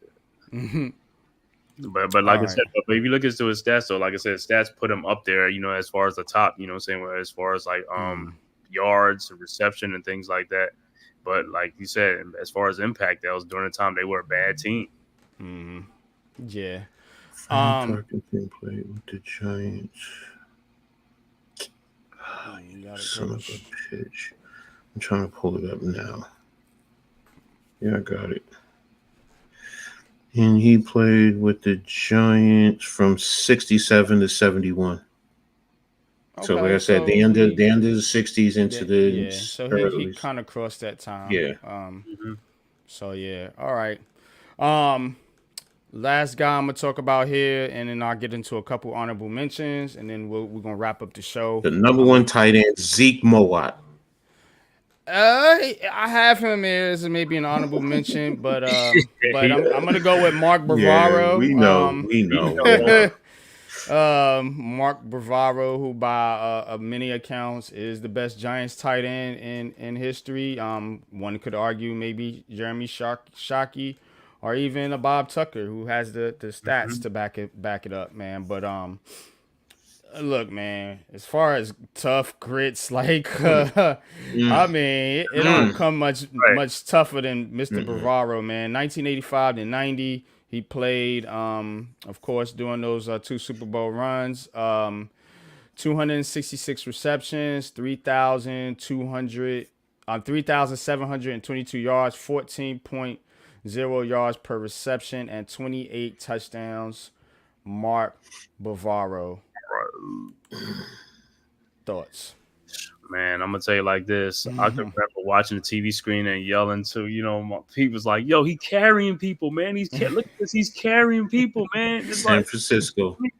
And I'm like, "Yo, are you kidding me?" It's like, he was the original Superman. And like I said, Shocky's the most athletic and stuff like that. But he'll even tell you like Mark Bavaro. He'll look at Mark Bavaro's like, "Yo, I want to emulate Mark Bavaro because he was toughness, man. That was tough. That guy was tough." You know what I'm saying? Tough yards. And just when you thought he couldn't come up with the ball, he came up with the catches. He just, he was just, like I said, he was just like one of those guys, like, how you watch the baseball, like Don Mattingly, he going to get a hit. Jeter, he going to get a hit. This guy, he's going to come through. You knew when the ball was thrown to him, he was going to come through for you, Mark Bavaro. And that was Phil Simms' guy. You know what I'm saying? So it's like, there it is. It's like, yo, we need a touchdown. We got it. You know what I'm saying? We need big yards, 20 yards. You need the first down. He got it. So, yeah, for me, he's the number one tight end on, in Giants history and stuff like that. I know, like I said, Shockey is more athletic, more than, and I love Shockey, but it's like, to me, it got to be Mark Bavaro, man, because, like I said, he's the one that everybody looked up to, like, coming to Giants. Bill Parcells said,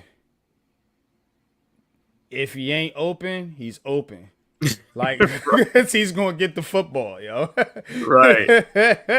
Throw it anyway. I love that quote, yo, because it's like sometimes it be like that with a lot of these receivers, man. And especially at the tight end position, it's like, just give him an opportunity, man. You know what I'm saying? Mark Bavaro, man. Coach, man. Talk to us about Bavaro. I know you watched the game closely during that time. Look, we talking pass catching. Don't forget about. I always go back to the same thing with the tight ends, the blocking. This man, and look, he was even going up against Reggie White and holding his own. Think about that. Wow. Think about that. Yeah. Reggie White was a monster. Here's the greatest thing that. Look, we talked about that 49ers play, and that's on his on-field play per se. But you want to talk about toughness? Remember, Bill Parcells talks about it too.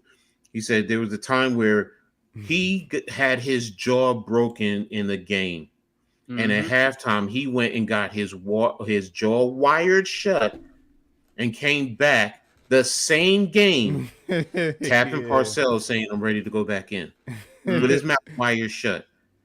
Now that right there speaks exactly, bookends. He played with a broken jaw, man, and you had the jaw wired shut right there in that game, and still wanted to come back and play. That just speaks volumes, because most of us would have said, "Hell no, my jaw's hurt, man." Fuck that. Exactly. And that's the thing. So many times where over the middle, he catches the pass and he gets hit and he's bouncing off of the defender and he just keeps going. That 49er play, most people forget. He dragged Ronnie Lott, the great Ronnie Lott. I believe he dragged him 8 yards. Dragged him along with I believe they counted with 7 or 8 other 49ers who had the opportunity to bring him down on that play. This man epitomizes what a tight end is about. And that's why New York Giants fans, especially old school, you have a certain level of resentment to some of the tight ends today. Yes, they may flex out and all this and that, but a lot of times they're not great blockers. You can even talk about Travis Kelce. He's not a great blocker. He's okay, but he's not great. A great tight end is like an offensive lineman. He's going to move a defender from his spot. That's important. He's going to move him from his spot, and he's like an offensive lineman. That's what that's the thing about playing in the trenches. Your job is to use not only your physical abilities but your will to say, "I'm going to move this man from this spot out of the way," and that's the thing that Bavaro played with. I mean, he was phenomenal. I remember in the Super Bowl where, his touchdown, he just plucked it out of the air, man. Just plucked it out of the air. So he's for me will always be the greatest tight end to have ever played the game. I'm sorry. Everybody can talk about Gronk, and Gronk is great, but for me, Gronk is not Bavaro. He's not. I'm sorry. Yeah. Yeah. We talking about two different eras of football too, as well. Tell you what, they couldn't play as they couldn't defend like they could. You got hit. You got hit. Exactly. Not like today, man. You came across the middle. You got hit. You still got jammed. You look. They legal contact. We get it. It's a foul. But you were getting bumped all the way down the field, and he would lean into you and he was strong as an ox. Strong as an ox, man. Nah, Bavaro to me. When I think of tight ends, that's who I look for when I think of tight ends. Yeah, I remember. Like I said, if he was playing today, they definitely had to drug test him. You'd be like, he got to get drug tested because that's crazy. What I just seen is like that's crazy. And why Jim going to say something that you're going to hate, and this is one that really did hurt. But when he left to go to the Eagles, he did play for the Eagles, and it hurt. That hurt me when he did go there. That was this, yeah. But he was super end of his career, though. You know what I'm saying? But he had a lot of his body was beat up too. He's always said it too. He didn't play long per se. He could have, but hell, if he played today, I'm telling you, he'd be an elite tight end, bro. An elite. Man. All right. I think those are the greats. Gun on somebody. In my opinion, huh? Jay Farris, the 240 mark. T Fizzle. Who? T Fizzle. He's to my Terrell Suggs. Starbucks. He drew a gun on something. Is this recent? No, I don't think it's recent. I think it's but he did. I remember it was an incident with Starbucks. Oh, okay. That's crazy, man. Yeah, it was in Arizona.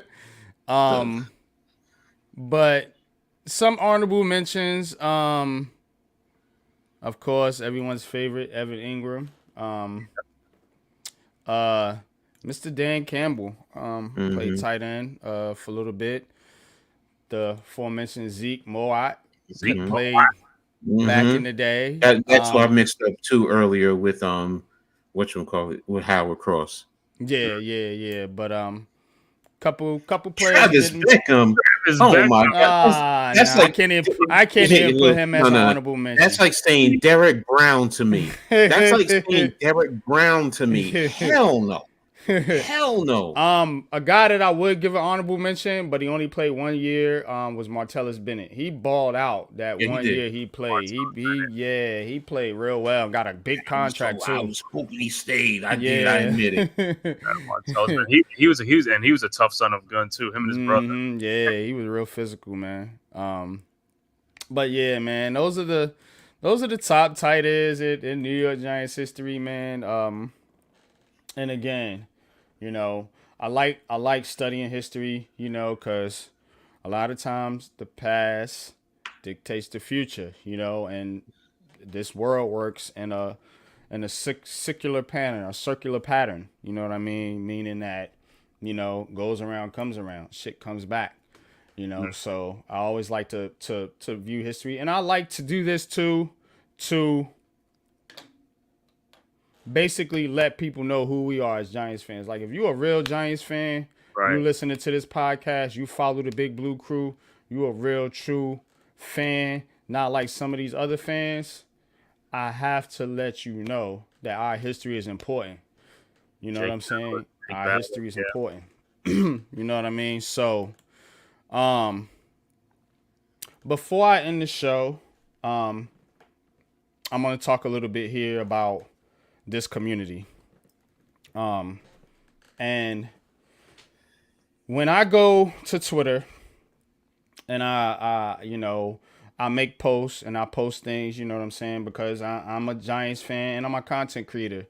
I like to share knowledge and and share news and notes and different things about history and different things about players and along with the New York Giants. I get trolled a lot. I get trolled a lot by this group of so-called fans that want to divide this community. And the way they are trying to divide this community is through race. And I need each and every one of you that listens to me and that listens to my show and that listens to the Big Blue Crew. You know what I'm saying? We're not about that shit. You know, we have a diverse group of people. You know, we rock with people from all countries. You know, we got people in the chat from different countries that listen to us, from different backgrounds that listen to us. And we're not about that, you know. And so I get attacked. Coach gets attacked. Pat gets attacked because we're black as being Uncle Tom's and that we're not sticking up for the black players on the New York Giants. And that's what a lot of this is about. A lot of this is about Daniel Jones, the white guy, getting paid over Saquon Barkley, the black player, getting paid. A lot of this is about, oh, why haven't the Giants had a black starting quarterback? Even though Geno Smith was here, who replaced Eli Manning, and the fan base went absolutely fucking bonkers. We want to talk now about why haven't the New York Giants had a black quarterback or drafted a black quarterback? That's what a lot of this shit is about. I'm just going to be honest with you. And I'm speaking specifically to clarify, because you Negroes ain't going to twist my words. I'm talking to a specific group of people. Let me run them down. Rob Zero. Roach Dave, aka D Brown. Momo in his mother's basement. Fucking Bass. All them dudes over there on Twitter. This is who I'm talking to specifically. Cross. Melly, Smelly, whatever the fuck his name is. This is who I'm talking to specifically. They're a bunch of race baiting, hating ass dudes. And I'm calling you out. And I'm going to keep calling you out. You know why? Because you deserve it. You deserve to get exposed more than any, because you're fake as fuck. You are fake. You want more clarification? I'm not playing with these fuckers, man, anymore. I'm going to point them out because you Giants fans need to stop following these people if you are. You need to stop listening to them if you are. And you need to ignore them and tell them to go fuck themselves. Because, again, they are dividing this community along with a lot of people in the mainstream media. For real. You seeing these goofies up there? Mike Lombardi's and Pat Leonard's and fucking Rich Eisens and all these dudes, they're buying into this shit. And the fan base on that side is doubling down on it. Oh, NYG22, I pull up to the space, always on some real shit. But guess what? Me and Pat get attacked. You know what I'm saying? Because we want to stand up for the Giants. I thought this was what this shit was about. I thought what this sports shit was about was sticking up for your team. Sports broke barriers before barriers were broken. Sports was integrated before the civil rights movement. It been black and white players getting along in sports and doing business in sports, but before any of this race baiting bullshit even started being thought about.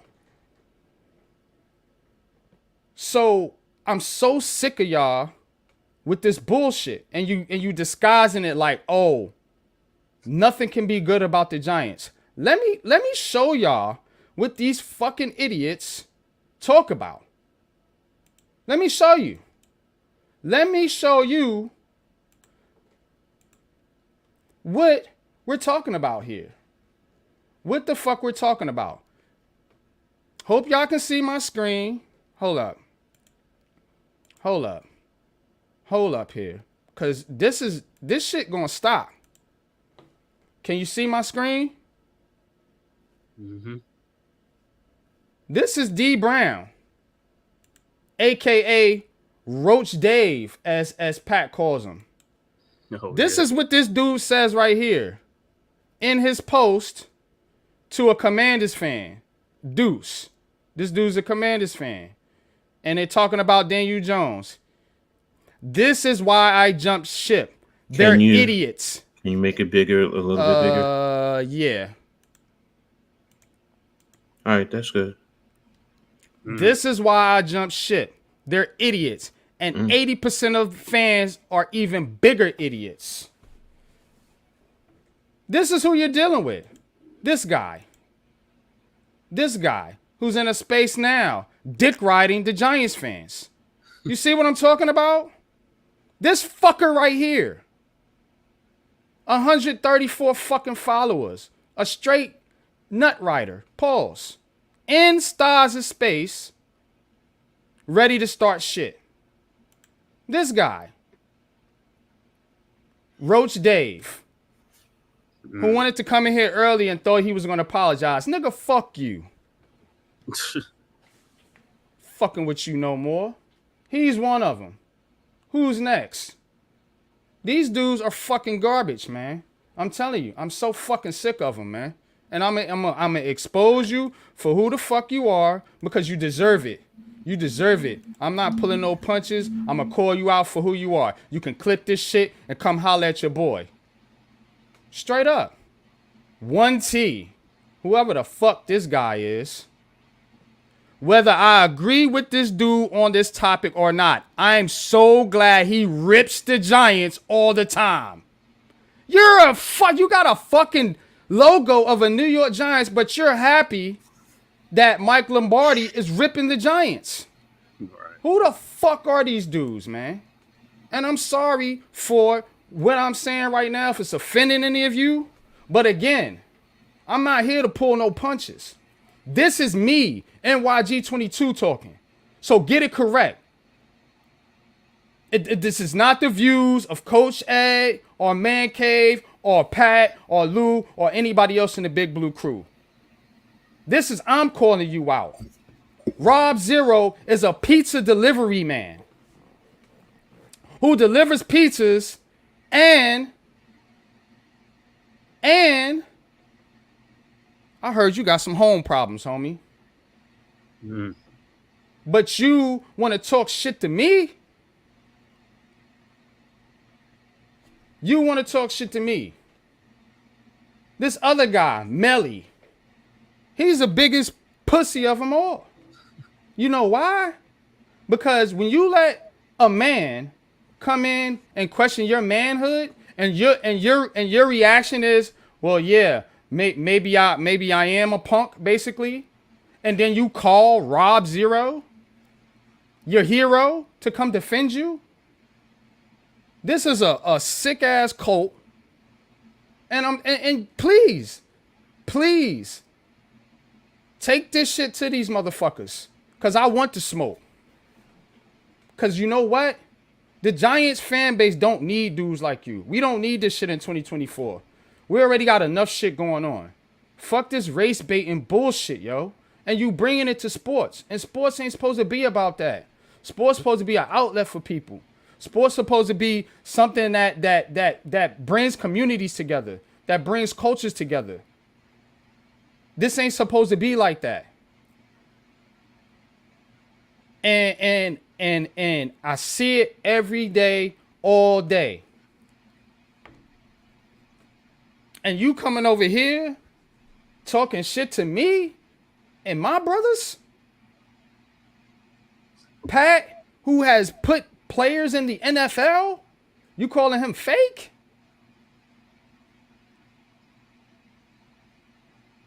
For real. This man, Coach Ed, has coached on several different levels of football. You don't know more than him. Me, I'm a fan. But guess what? I'm smart as fuck. Way smarter than you dudes. And I do know my shit. So stop playing with me. If you want smoke, pull up. That's all I ask. Pull up. You know, because this is getting old. You know? Shout out to people putting out real content. We already know the Big Blue Crew. Shout out to the Hardcore Sports Network. Shout out to the Shakedown Media crew. Shout out to Talking Giants, even though they ain't put us on their list. Still fuck with y'all.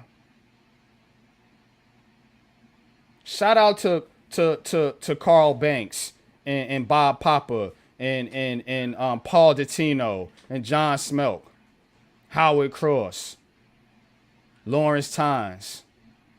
Shout out to Patricia Traynor. Shout out to Art Stapleton. Some real beat reporters. Like, come on, man. Like, come on, man. There's real people out here doing real shit. And y'all want to be fucking trolls and talk to me like as if I won't pull up and knock on your door. You laughing at me because I'm a travel agent, but you really should be scared of me because guess what? I'm a travel agent. I own a travel business. I'm not just an agent. I have a fucking business. What do you have? I have a business, bro. It's very easy for me to get around this country. And y'all so stupid, you put your locations on Twitter. Asshole. Melly. We know you in Fayetteville. Stupid. Right around the corner from me. Stupid. Don't talk tough. And then a lot of y'all are little kids.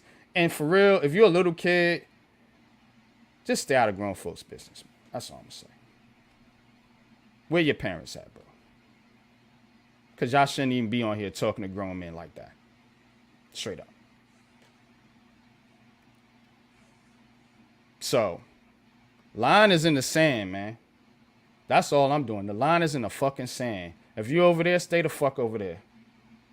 I'm not fucking with y'all no more. I've wasted enough time on this bullshit with the New York Giants and these fucking fans that are pissed off over one fucking player.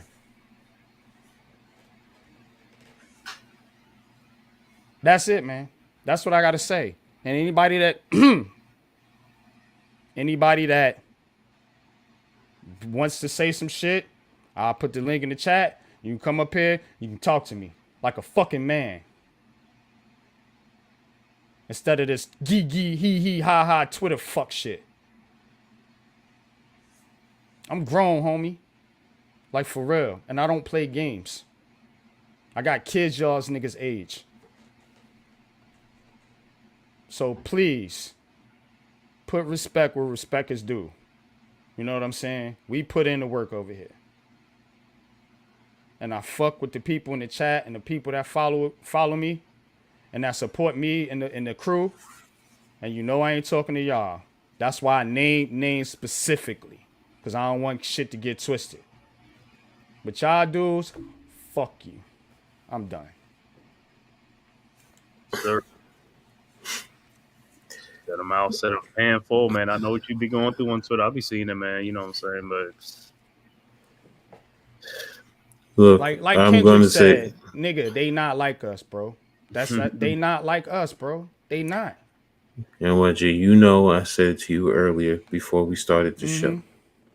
And like you talked about people and locations.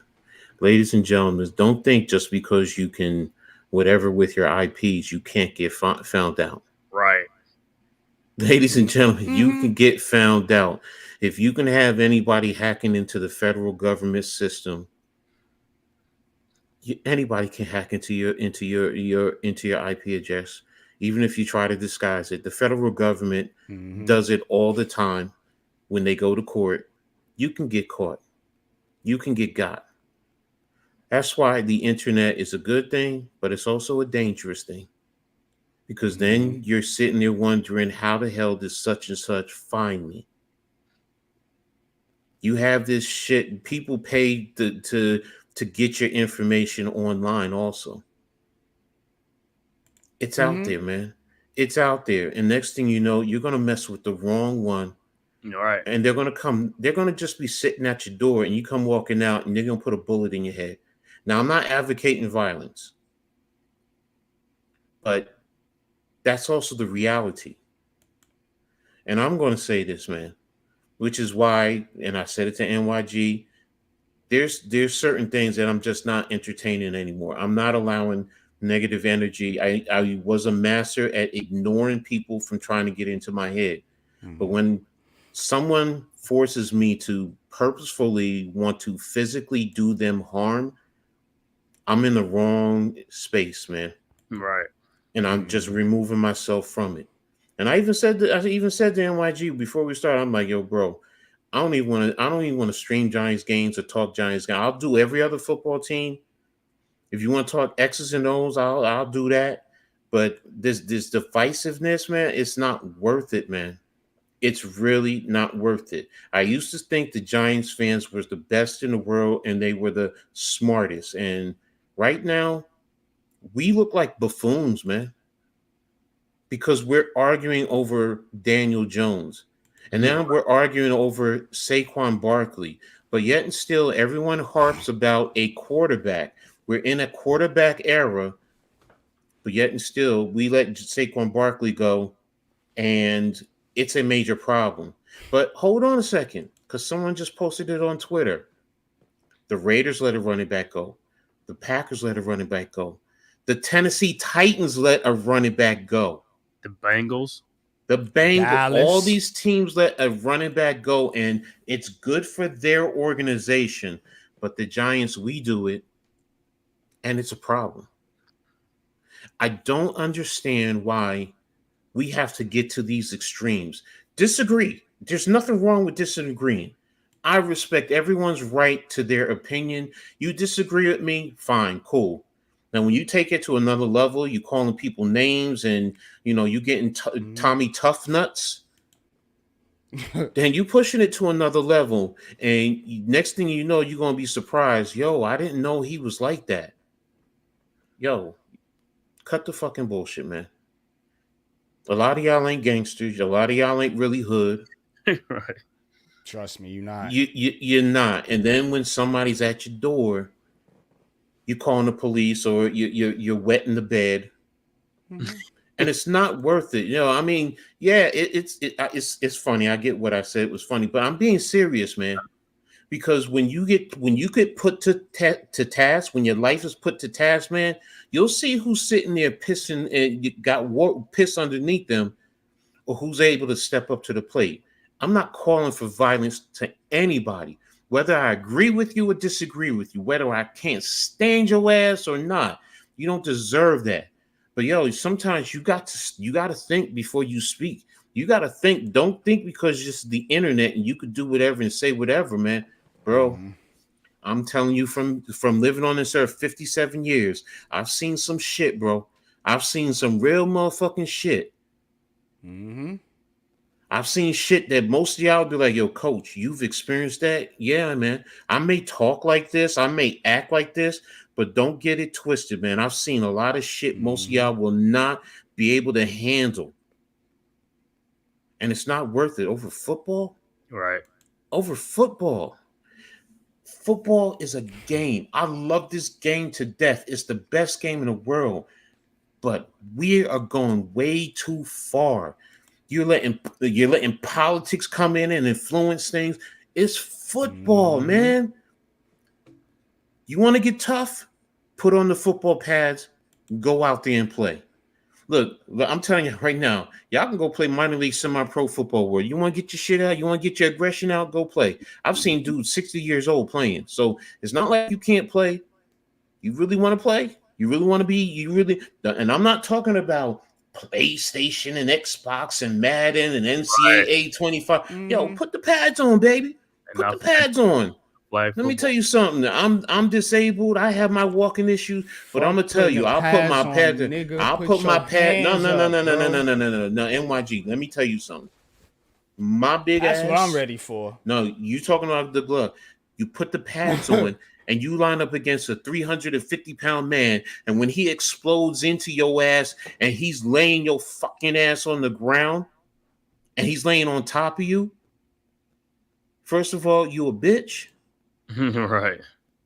No, that's what I'm talking about. Yeah, they might be able to throw their hands, but you ain't gonna handle somebody exploding as soon as that ball is snapped and they lifting your ass up and driving you into the fucking ground. That's what I'm talking about. Put the pads on. Mm-hmm. I'm telling you, I'm disabled. I'll give you that one play. I'm telling you, really, I'll give you that one fucking play.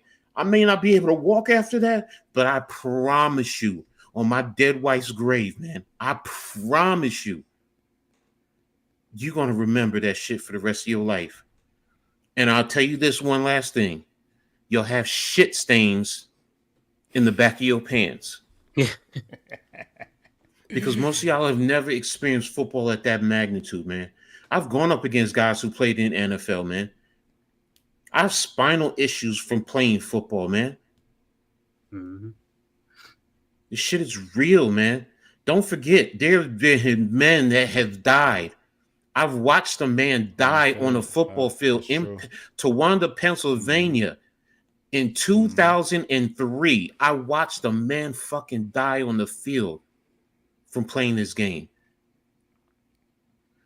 Y'all don't understand. Y'all take it to the extreme. It's football. Just watch it. Root for your team. Debate what happens. You don't like Daniel Jones as a quarterback. You don't like his abilities. Cool. That's fine. We can debate that. We don't like Evan Neal. Me and NYG, we debate Evan Neal. But you know what? In the end, we got mad love and respect for each other. That's cool. But when you start taking it to the extreme, all of us, myself included, when we take it to the extreme, we look like fools. And the other fan bases and the media are laughing and stirring the pot. Think about that. They're stirring the pot because they want this. That's because here's the big and all these people putting out these articles. That's what they're doing. Here's the biggest thing, and this is not just about the New York Football Giants.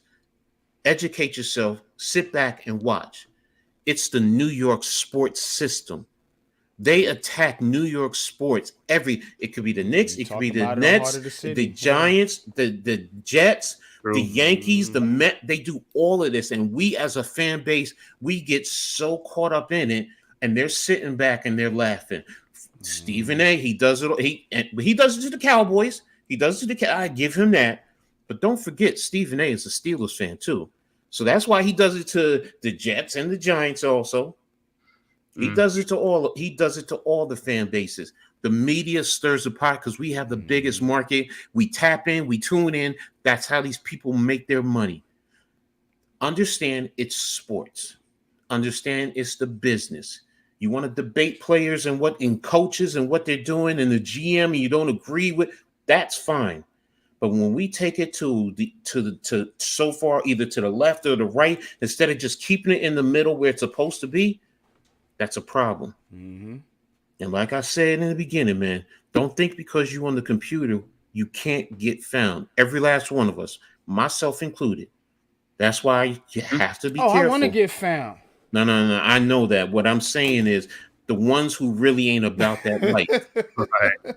The ones who ain't about that life. Because you know what? You step up to the wrong one, bro. Nowadays, somebody just pulls something out. They take a machete and hack your head off, man. Real talk.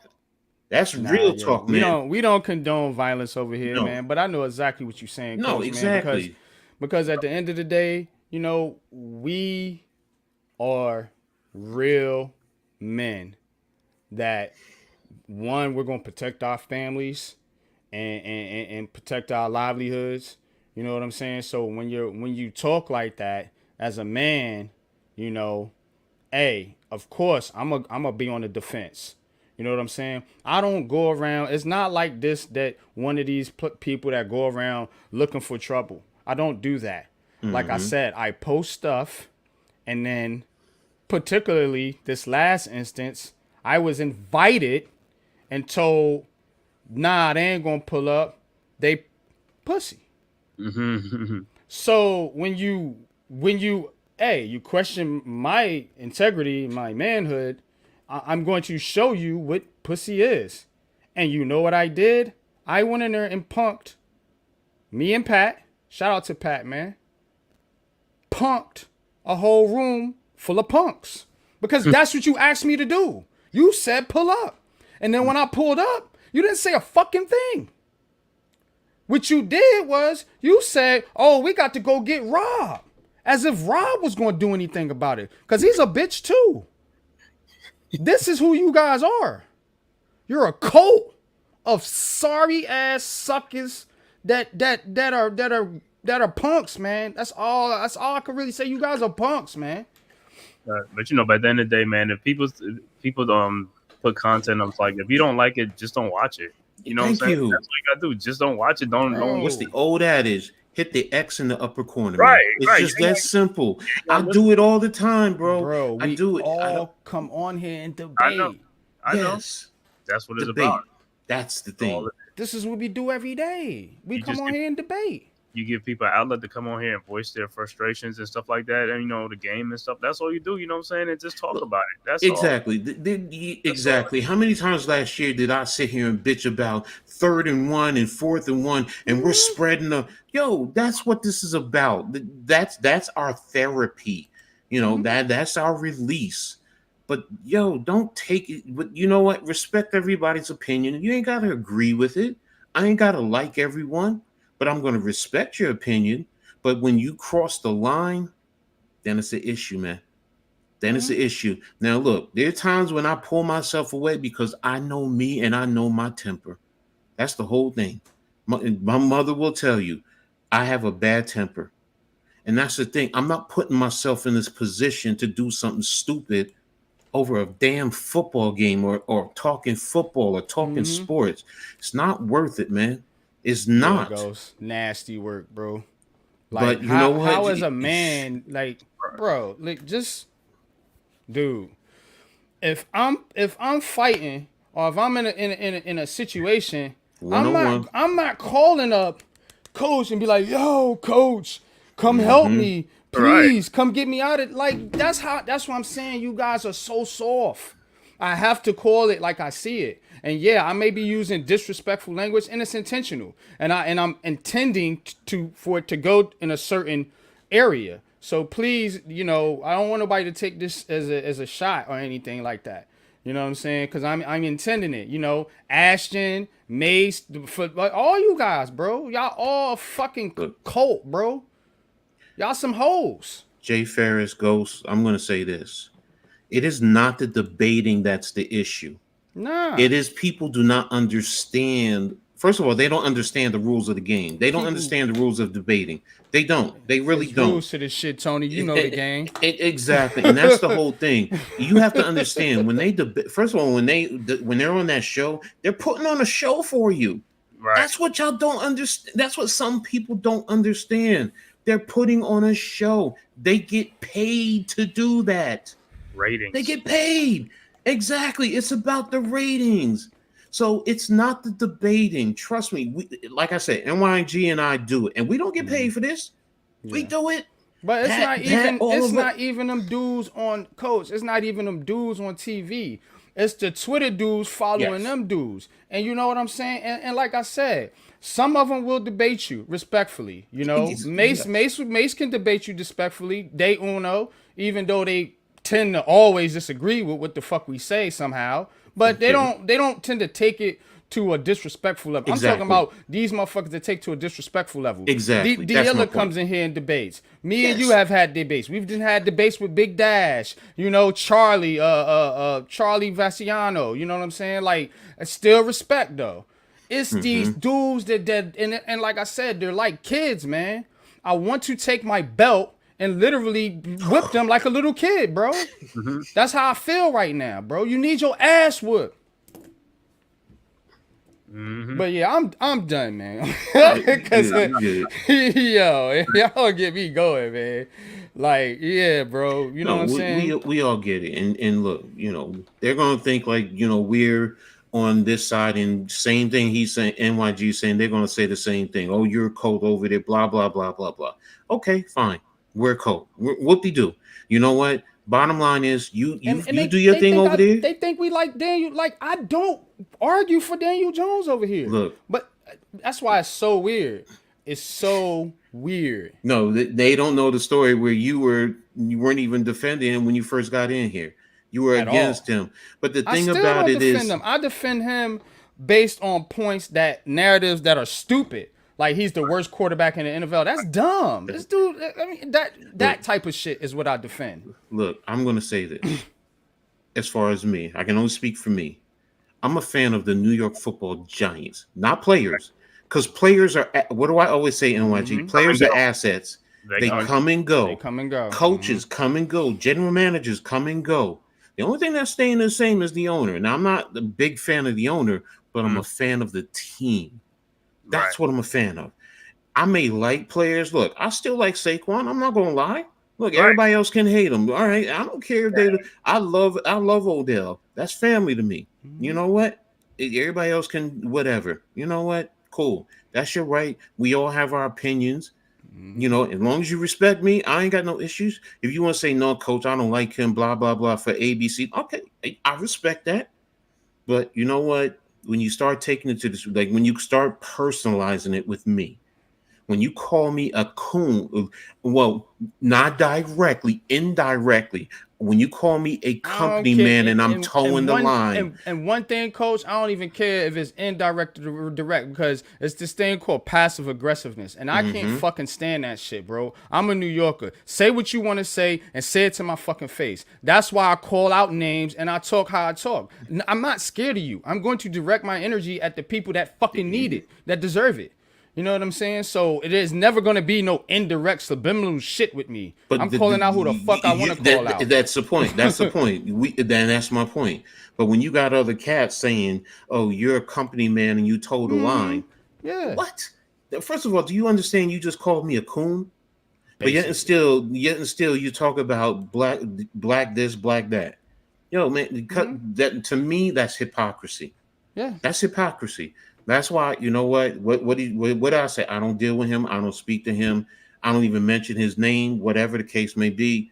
He goes about his business. I go about mine, because I'm not putting myself in a position to do something stupid. I'm not. And you're right, Ghost. It's about the logo. Whatever team I root for, it's about the logo. Players come and go. Yes, I want the players to do well for my team. Yes, I do. Always. But you know what? It's not the players over the team. It's not like other fans who they root for the players. So if the players jump from team to team to team, that's who you're rooting for. Or if a team drafts this player or gets this player, you're going to that team because they got that player. Okay. Well, you have that right. First of all, I will say that. So, you know, in terms of your rights, I do say you have that right. But don't sit here and think that I'm looking at you like you were on a buffoon, like you weren't stupid.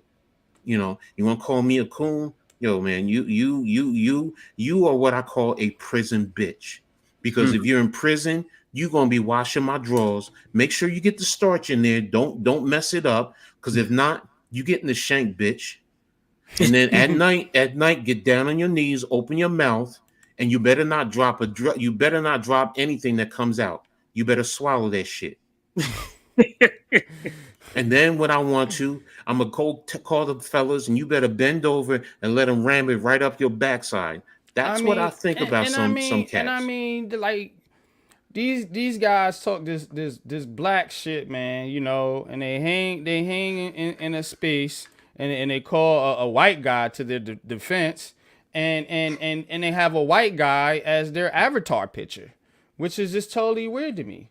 Like Roach Dave, this is who Roach Dave is, man. Knick-knack, paddywhack, get a dog a bone. That's who he is. Well, you know what? I'm sorry. If you watch that movie, you get the joke. Ghost, if there's kids on here, I apologize. It really shouldn't be kids on here. Yeah. But because anyone who knows me knows I don't do that. Usually, if I know kids are on here, I'm telling you, I jump off. I'm like, oh, you're how old? You're 16? All right, I'm out. You're not getting me. No. But yeah, I went all the way there. all the way there. That you damn right. Yeah, No, Ghost. get it. No, I'm not gonna say it. I'm not gonna say it. I'm not gonna say it. I'm not gonna say it. I'm not gonna say it. He a milk of magnesia type nigga. You know what I'm saying? That's who he is, yo. You know what I'm saying? I'm not gonna say what I'm thinking. I'm gonna behave. I'm gonna behave. I'm telling you, man. I'm only talking about one person. November 3rd, y'all. We'll be out there. If you want to have a I'm talking about one person. So, and y'all know, if y'all don't know who it is, y'all call him a roach. That's all I can say. This is who he is. Knick-knack, paddywhack, get a dog a bone.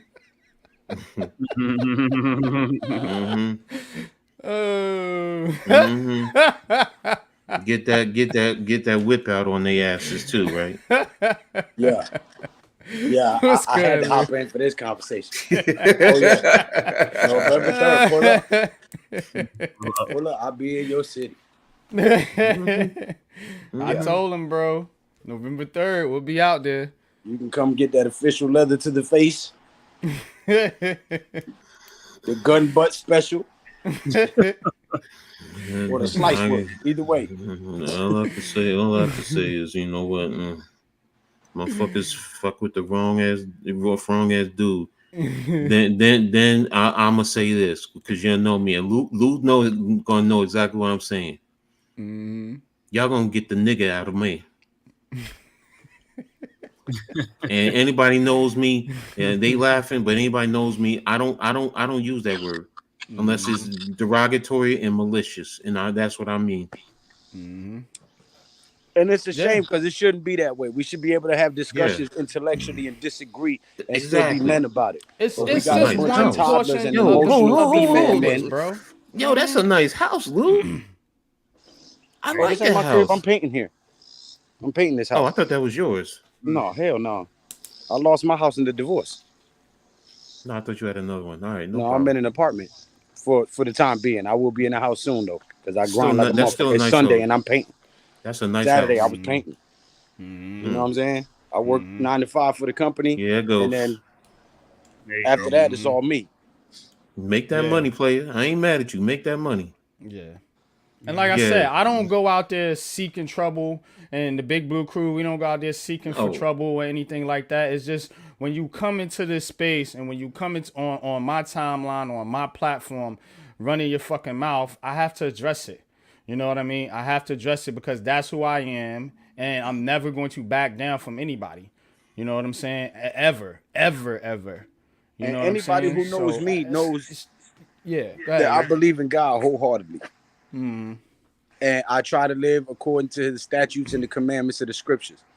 But I'm not a New Testament Christian. I'm not a turn the other cheek Christian.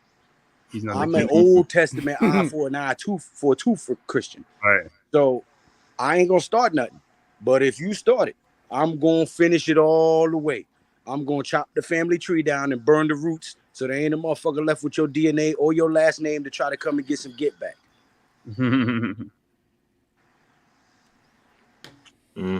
But other than that, I'm peaceful, bro. I keep it cool. I'm cool with everybody. I go to chill with my peoples, make my content, watch the game, gather my data, do my analytics, and give my content.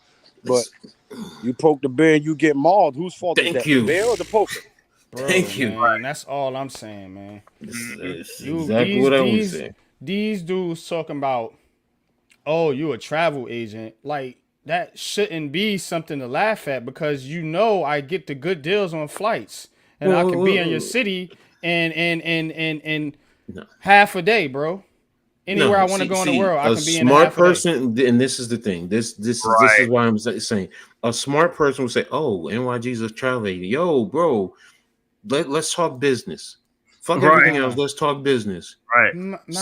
They don't want to do that, coach. But that's my point. They don't want to do that. But this dude says been traveling all day. This dude says, "Bitch, man, see what I'm saying, bro? Like, but see, that's the thing. Don't look. You laughing at somebody first and foremost who has a honest job. I have a business. This ain't no job, bro. No, I don't mean like nobody. I'm not working in nobody's office. No. That's what I these dudes like don't that. understand. What I'm saying is a legitimate. It's not something that's illegal. It's a legal entity. So, and he's doing this is his business. Exactly. So you can laugh at somebody. Do you know it's hard to start and run your own business? You don't understand. That's the thing. That's what I'm getting at. You know, look, bro, come on. I'm telling you, man. Been traveling all day, 2 flights with layovers. You're getting fucked because you're a cornball. Look at this fucking dude, man. I don't care about all that. Bruh, I'm so sick of these fucking dudes, man. I'm done. All right, Yeah, I'm that's done. all I'm done, man. All right, man. We good. I'm We done. got it out. We got it out. I'm gonna get the fuck out of here, man. I'm gonna get the fuck out of here, man. Before I really. How do we go from talking about Mark DeBarro to acting like Liam Nelson? Yo, you know why, man? It's fucking Twitter, bro. You already know. Crypto. I like Jay, that. I like you that. already know, man. Like salt the earth, right? Like you know what I'm saying? Like, I like that. Liam Nelson. That's playing around, man. Yes, we ain't playing around. Big Blue Crew, man. But thank y'all for tuning in, man. This was a good session. You know what I'm saying? And I just want to talk to the real fans and the real supporters, man. I appreciate y'all. I appreciate the real content creators. Keep making content, man, whether we agree or disagree. You know what I'm saying? And just the real fans and the real people out there, man. Because, again, you know, we're not here and we're not going to let anybody get in our way. So you can talk all that stupid shit to me and Pat and Coach and Lou and Man Cave and whoever else. But, again, you're not going to get in our way. This train is full steam ahead, man. So, you on board or get the hell out the way. Coach, Cave, Lou, tell them where they can find you at, man. We're going to wrap up, man. Hold up. One bit of breaking news while you was live. Sleepy Joe dropped out of the race and Kamala Harris is now running for president. Yeah, we know that. We heard that earlier. Miz said that earlier. He came on the show and said that. Whatever you do, folks, don't go vote for Camel Toe. I'm sorry. Y'all go ahead. Back to sports. But yeah, man. Nah. Tell them where they can find you at, man, and tell them what you got going on this week, man. As we getting into training camp and getting into the heart of sports season, man, coming up. Yeah, man. You can find me at the Man Cave Podcast on YouTube. And also the Man Cave _SCott on Twitter. And this week at training camp, we'll have some. I'm trying to do some training camp stuff that OTAs and stuff like that. Just sometime during the week I'll post it on there and things like that. But you can probably find me on like the Heart of the City on Tuesday or Blacktop on Friday. With the other Big Blue Crew members and stuff like that during the week. So just getting back into things was the last week, but it's gonna start ramping back up within the next couple of weeks, man. With the preseason game and all that stuff too. So getting there, doing some things, man. And also, like I said, coming this season, man, like college football season start, I'm gonna be, I do sports gambling and betting and stuff. So I'm gonna be doing some sports picks and stuff like that. That's what's up. Make us some money, man, Cave. Yeah, I do that sports betting and stuff. You know what I'm saying? And hey, make some money, brother. Play at your own risk, though. You know what I'm saying? Don't the messenger. I'm just gonna give you some odds, and that's it. Some picks. I just got my Phil still info, so I'm dissecting that right now. Phil Still. Boo! Yeah. Hey, Man Cave, boo! You're gonna say you can catch me on the Blacktop, or you can catch me on Giants Conversations, the Heart of the City. On Leather to the Face, you know what I'm saying? I'll be on. No. You need to make videos too. So just catch you on our videos. No. I'm but during the season, I definitely will be during the season though. This lazy. When I was your age, I had 13 jobs. I was the best boy in the way trying to cook. Man, don't go there. Don't go there, brother. He said, one job, you lazy swine butt drugger. When I was your age, I had 13 jobs. A7, man, appreciate you, man. Says, finally found my people. Big Blue through and through. I'll be tapping in from now on. Definitely, man. Appreciate you. Go sub to me. Go sub to G Nation Inside Sports. Go sub to Coach A. Go sub to Man Cave over there too. You know what I'm saying? So definitely, man, sub to everybody on the platform. Big Pat Sports Talk. I put all the links in the description of my video. So definitely just click on the subscription. You'll see all the links to all the members of the Big Blue Crew, man. And you can If go you're a in boxing fan, you ain't and gonna win tap no in. money unless you watch my channel. So, Right, I'm looking for Lou, Man Cave to win me some money this year, man. You know what I'm saying? So definitely, man. Appreciate you, man. But Coach, what you got going on the rest of this week, man? I know you're a busy man. Well, the first things first, I gotta call this girl and tell it, you're a big girl now. No more daddy's little girl. No, seriously. I got seems like you're ready. exactly.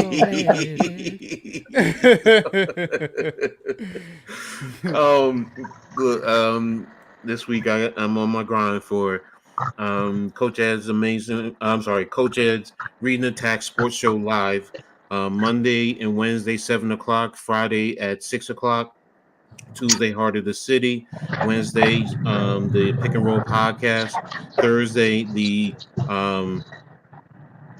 Full Court Press, where we're talking about the WNBA. Also, we're probably going to be talking a little bit about the Olympics. Hell of a game last night. If you're into the WNBA, that was phenomenal. Angel Reese with them yams, but Arike putting it down like it with was them big ass shoulders. Yeah, man, she is. But first and foremost, look. All jokes aside, she did her thing though. She did her thing. Here's the thing most important for me. They showed the men how you're supposed to play an all-star game. How you can compete. Physical. And you can compete and still put on a great show for the fans. And that's basketball and football. Baseball, I don't get too much into that. So shout out to the ladies. So Thursday I'll be doing that. And then Saturday it'll be another halftime coaching adjustment show with me and Philly Halftime, two old farts where we sit down and we talk sports, but we also talk life, different level, different aspects of life, whether it's family, love, games, just everything. This past Saturday, we even just talked about being an introvert and a reclusive, in terms of the stigma in reference to that. So go tap in, pull up on my show and watch the replay, man. So that's but you have to differentiate between being an introvert and being an incel. Well, it was more of the stigma that, why is it that there's some type of medical stigma that you're depressed if you're an introvert or you're reclusive? Because most people don't realize. Here's the facts. I am an introvert. I am a reclusive. I just have great social skills. Yeah, but I'm me too. Comfortable. I'm more comfortable in my by home, myself. Yeah, by myself. Exactly. Right. So I'm the same way. Just because I'm like that, or just because I like to sit in the dark sometimes, to sit back, relax, just to get away from all the stressors that we deal with.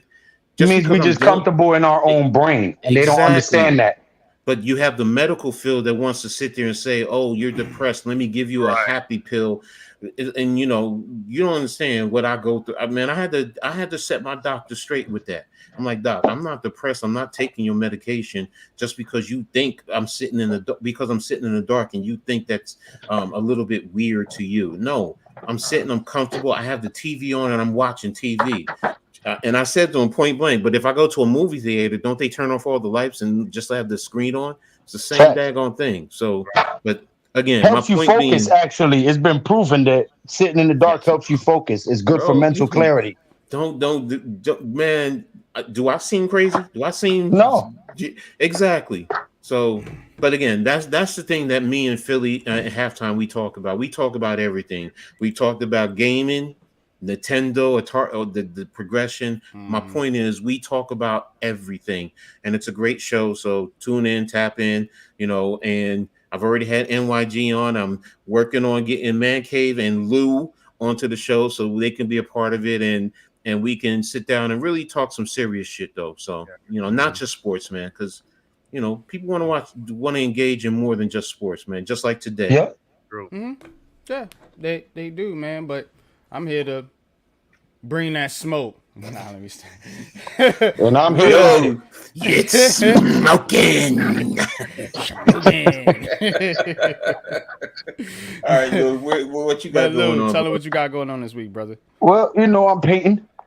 I'm doing home improvements. I'm doing home renovations. Chasing that bag. Painting is therapeutic. That's what Jay says. But tonight we got late night football talk with G Nation Inside Sports at 10 o'clock. And Saturday we got Leather to the Face. Thursday we got the Big Blue Lounge with the Big Blue Crew Sports Network, giving you our insights, thoughts, and analytics on the game as it is today. Mm-hmm. And Monday we will be going back to our Monday Night Madness. And you can catch me at Heart of the City on Tuesdays, True Big Blue Podcast on Wednesdays with Big Pat Sports Talk, Blacktop Basketball Podcast with Coach Ed and NYG22. Yeah, Man Cave. And Man Cave and Wales and everybody else who taps in. The full-time Big Blue Crew members, not the part-time lovers, We got a lot of part-time brothers. But yeah, man, you already know what it is. Giants Conversation, man. One of my favorite They shows want quarterbacks because they look like them. But they can't pass. They can't even win. Oh, I'm sorry. Yeah. But we back at it, man. Big Blue Crew training camp is coming up. Got some things on this show that I'm gonna get into. We're gonna keep diving into Giants history. We're gonna bring back New York Giants trivia, which was a hit. You know what I'm saying? We're gonna bring that back, man. Also, if you're interested in I know coach and lose, and that's your thing, so calm down. But if you're interested in fantasy football, DM me on Twitter. I am starting a league right now. I think we got 6 members, so I have 6 spots left. If you are interested in playing fantasy football with the Big Blue Crew, we're gonna do a $10 entry, and you will get a prize at the end of it, and also a trophy. So definitely tap in if you want to tap in with that. Of course, Heart of the City Tuesday nights. You know what I'm saying? Depending on what type of man you is, your trophy might be a thong. But Tuesday nights, Heart of the City, man. Me, Coach, Man Cave, Lou, Pat, the whole Big Blue Crew. We all tap in. Wednesday, man. New York Giants full access. Thursday, Big Blue Crew Lounge. Friday, Blacktop Podcast. This Blacktop Podcast, I'm not going to do weekly until the season starts because it's just not that much basketball content to do a weekly show. Shout out to the Knicks Summer League, though. Knicks Summer League got to win. Whatever. They ain't beat the Nets. They didn't want to win. Man. They ain't beat the Nets. You just a hater, bro. All right, whatever. The toilet paper team. Come on. You bought the Knicks up. I ain't saying but you used to be a Knicks fan.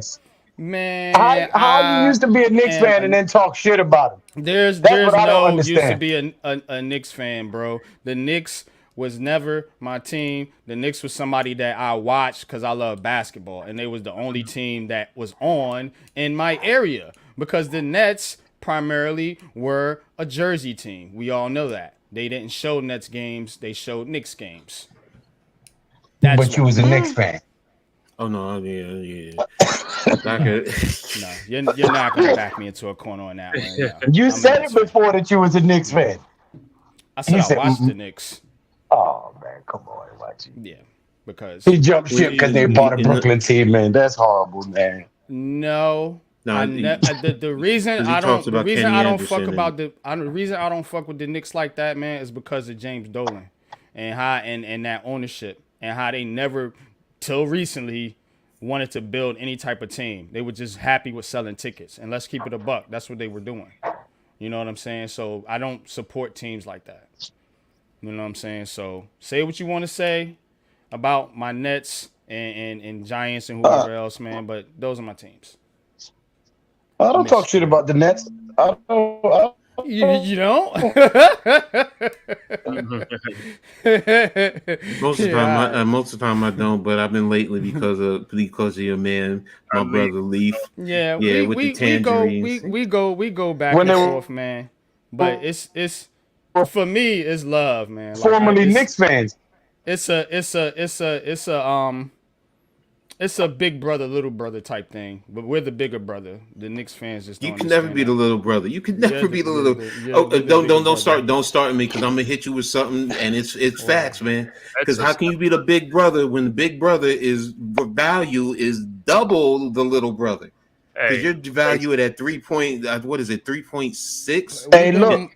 Let me tell you something. We've been more relevant than y'all though. If Jay-Z name keep getting pulled in, if Jay-Z name keep getting pulled into this Diddy and R. Kelly shit, he gonna have to sell his ownership stake in the team. So let me say that. He's not the owner anymore. Let me say this. He been sold that shit. Yo, the Nets have never been and never will be the bigger brother. They've never been more relevant than the Knicks. Even when the Knicks was losing, they wasn't more relevant. Knicks need to win a championship. No, but what I'm saying is, even when y'all was winning, even when y'all was winning, y'all wasn't even selling out. Knicks was selling out even when they was losing. Knicks was selling out even when they was losing. And like I said, that's why I don't fuck with the Knicks, because they sell out even when they're losing. Because that's what the thing is. I'm talking about the ownership, not the fans. But here's the thing, NYG. That's what it is, man. They never wanted to put a team around that. Until Leon Rose came in there and started. The Brooklyn Nets is like that Will Ferrell movie. Semi-pro. That Will Ferrell movie. Here's the thing. When you talk about ownership in that regard, but here's the thing, NYG. When you talk about that in that regard, I get what you're saying from a fan's perspective, but you have to also look at it from a business perspective. That is their job. That's really what they're about. They're about making money. So yes, if they're going to sell out.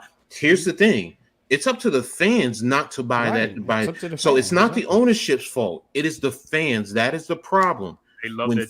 But see, now in the flip side is that can also be fans are supportive. Fans wanted to win, yeah. But the thing is, you also are supportive of your organization. You're not going to be fair weather, because if you dip out when they're losing, I don't support an organization that's robbing me. You know how high tickets are to go to Madison Square Garden? Like, get the fuck out of here. That team is bad. Hold on a minute. And they've been bad, bro. You shouldn't support any team. NYG, based on that statement, you should not support, because they're all expensive. Right. Every last Knicks tickets. Okay, there's different value, but they're all half what I paid to go to the Barclays Center. They're still expensive. It's a better stadium, to be honest with you. It's still expensive, bro. So, they're all expensive. Whether it's the Dallas Cowboys, whether it's the Charlotte Hornets. I strike again. He was about to end the show. Hey, I can't never catch a break. You know what I'm saying? Whether I'm arguing with the Giants, or I'm arguing the Nets, or whatever, it is what it is. But now, wait a minute. You said you argue about championships. Didn't we just sit here and argue with Tommy about Houston and the Yankees? So it's the same thing. So it's all around. But we both got the same amount of championships, though. Yeah, but y'all don't have the you don't have two NBA championships, bro. The merger did not happen. We have ABA championships, but you got to remember half of the teams came from the ABA right now. No, it's not half the team. It's four teams came over. Four teams came over from the ABA. Get it right. Man, 4 teams. Four teams, man. Not half. How big was the league though, bro? So you can't say your league championship is worth more than my league championship. Because the ABA is neither defunct. The ABA is defunct. You know, if you go back and you look at it now, the NBA still counts everything in the past. The ABA is defunct. I get what you're saying. You have two championships. I respect that. But you can't say we have the same, because they're in two different leagues. You're a champion in a defunct league. We do have the same. We have two. Against different competition. In a defunct league. What? Exactly. No, it's not so what. So you saying the competition was better or worse? Or what are you trying to say here? Well then, here's the thing. I have multiple championships. I have multiple football championships. Does that mean I'm better than the Green Bay Packers? No. You're talking about a different level. You are, they were both you're a Giants fan. It was a pro ABA team. and a pro NBA team. They were just different teams. So okay. Then pro. If we're going to talk about pro, then what about the Baltimore Stallions? Right now, they're a dynasty. They have 3 straight football championships, and they're pros. That's cool. No, what I'm saying is, what I'm saying to you, I get what you're saying as far as the 2 championships. They both have 2 championships in their respective leagues. Yes, you were right about that. But you don't have them in the NBA. And the Nets championships were more recent. Okay. And they won them before the merger. So both teams basically is what I'm saying haven't won anything since the NBA ABA merger. But you guys are trying to hold on to championships that are so far back that you're trying to justify. We do the same thing with the Yankees. No, we do the same thing with the Yankees because you can't argue. You can't argue that Yankees won in 2009. No, but the point is, what is Tommy's point? Where we haven't won anything now. What did I say? No, you can't discredit what happened in the past. It is still part of their history. So you can't discredit my team's championship. I'm not discrediting them, but they're not the NBA. What you guys were trying to do. No, I said they're the NBA. You're trying to make it equal to the NBA's championships, and they're not. They're different. And your team is different. Our team is more storied than your team. You know what I'm saying? Man, we got Dr. J, bro. But you said Dr. J. Okay. Dr. J. And where did Dr. J end up going? He ended up going to the Philadelphia 76ers. Whatever, man. We're going to say this shit for Tuesday, man. Yeah, we're going to say this shit for Tuesday, man. Hey, look, y'all see how we debate right now? This is what it's supposed to be, man. Hold on, Coach. So you guys don't even have a fan base. That's why you moved from New Jersey. We got a fan base, yeah. No. They might all live in Brooklyn, but goddamn it, it's a fan base. Stand up, Brooklyn. Stand up. That ain't no fan base. Yes, it is. You don't dare disrespect my borough. Yo, the Knicks we the best fans in the world. Then why is it that when the Knicks and the Nets play in Brooklyn, it's the majority of the Knicks fans owning that stadium? Man, they intruders. Just like they like Cowboys fans. They come from all out the woodworks and shit. There. But if you had the fan base, we wouldn't be able to intrude. If you had the fan base, I get it. You got a larger fan base. I get it. Just like Dallas has a larger fan base than the Giants. There's nothing we can do about it. So is the Dallas Cowboys better than the Giants just because they got a bigger fan base? Stop playing. The Giants have an equal fan base. Because you guys Dallas has the largest fan base in the country. They got the largest, but we right there, man, bro. But still, we comparing fan bases though, right? Right, but hold on, but you don't see. Y'all saying we don't got no fan base. Do me a favor. We travel better though. Do me a favor. Go to Big Fan Breezy with the Brooklyn Nets vlog and check out his podcast at night. It comes on late as hell at night. So if you want to watch some content, some good sports content at night, go check it out. I'll be on there sometimes, bro. And you will see the Nets fan base, bro. We have a fan base, bro. No, y'all have a fan base. There's only like 10 people. There's only like 10 people. Treacherous. Hell, if it's 5 of us, we strong. Look, that toilet tissue franchise, man, get the hell out of here with that, man. Boo. We getting the hell up out of here, man. Appreciate each and every one of y'all for tapping in, man. And that's right. Go Brooklyn Nets. Brooklyn. This man. Brooklyn.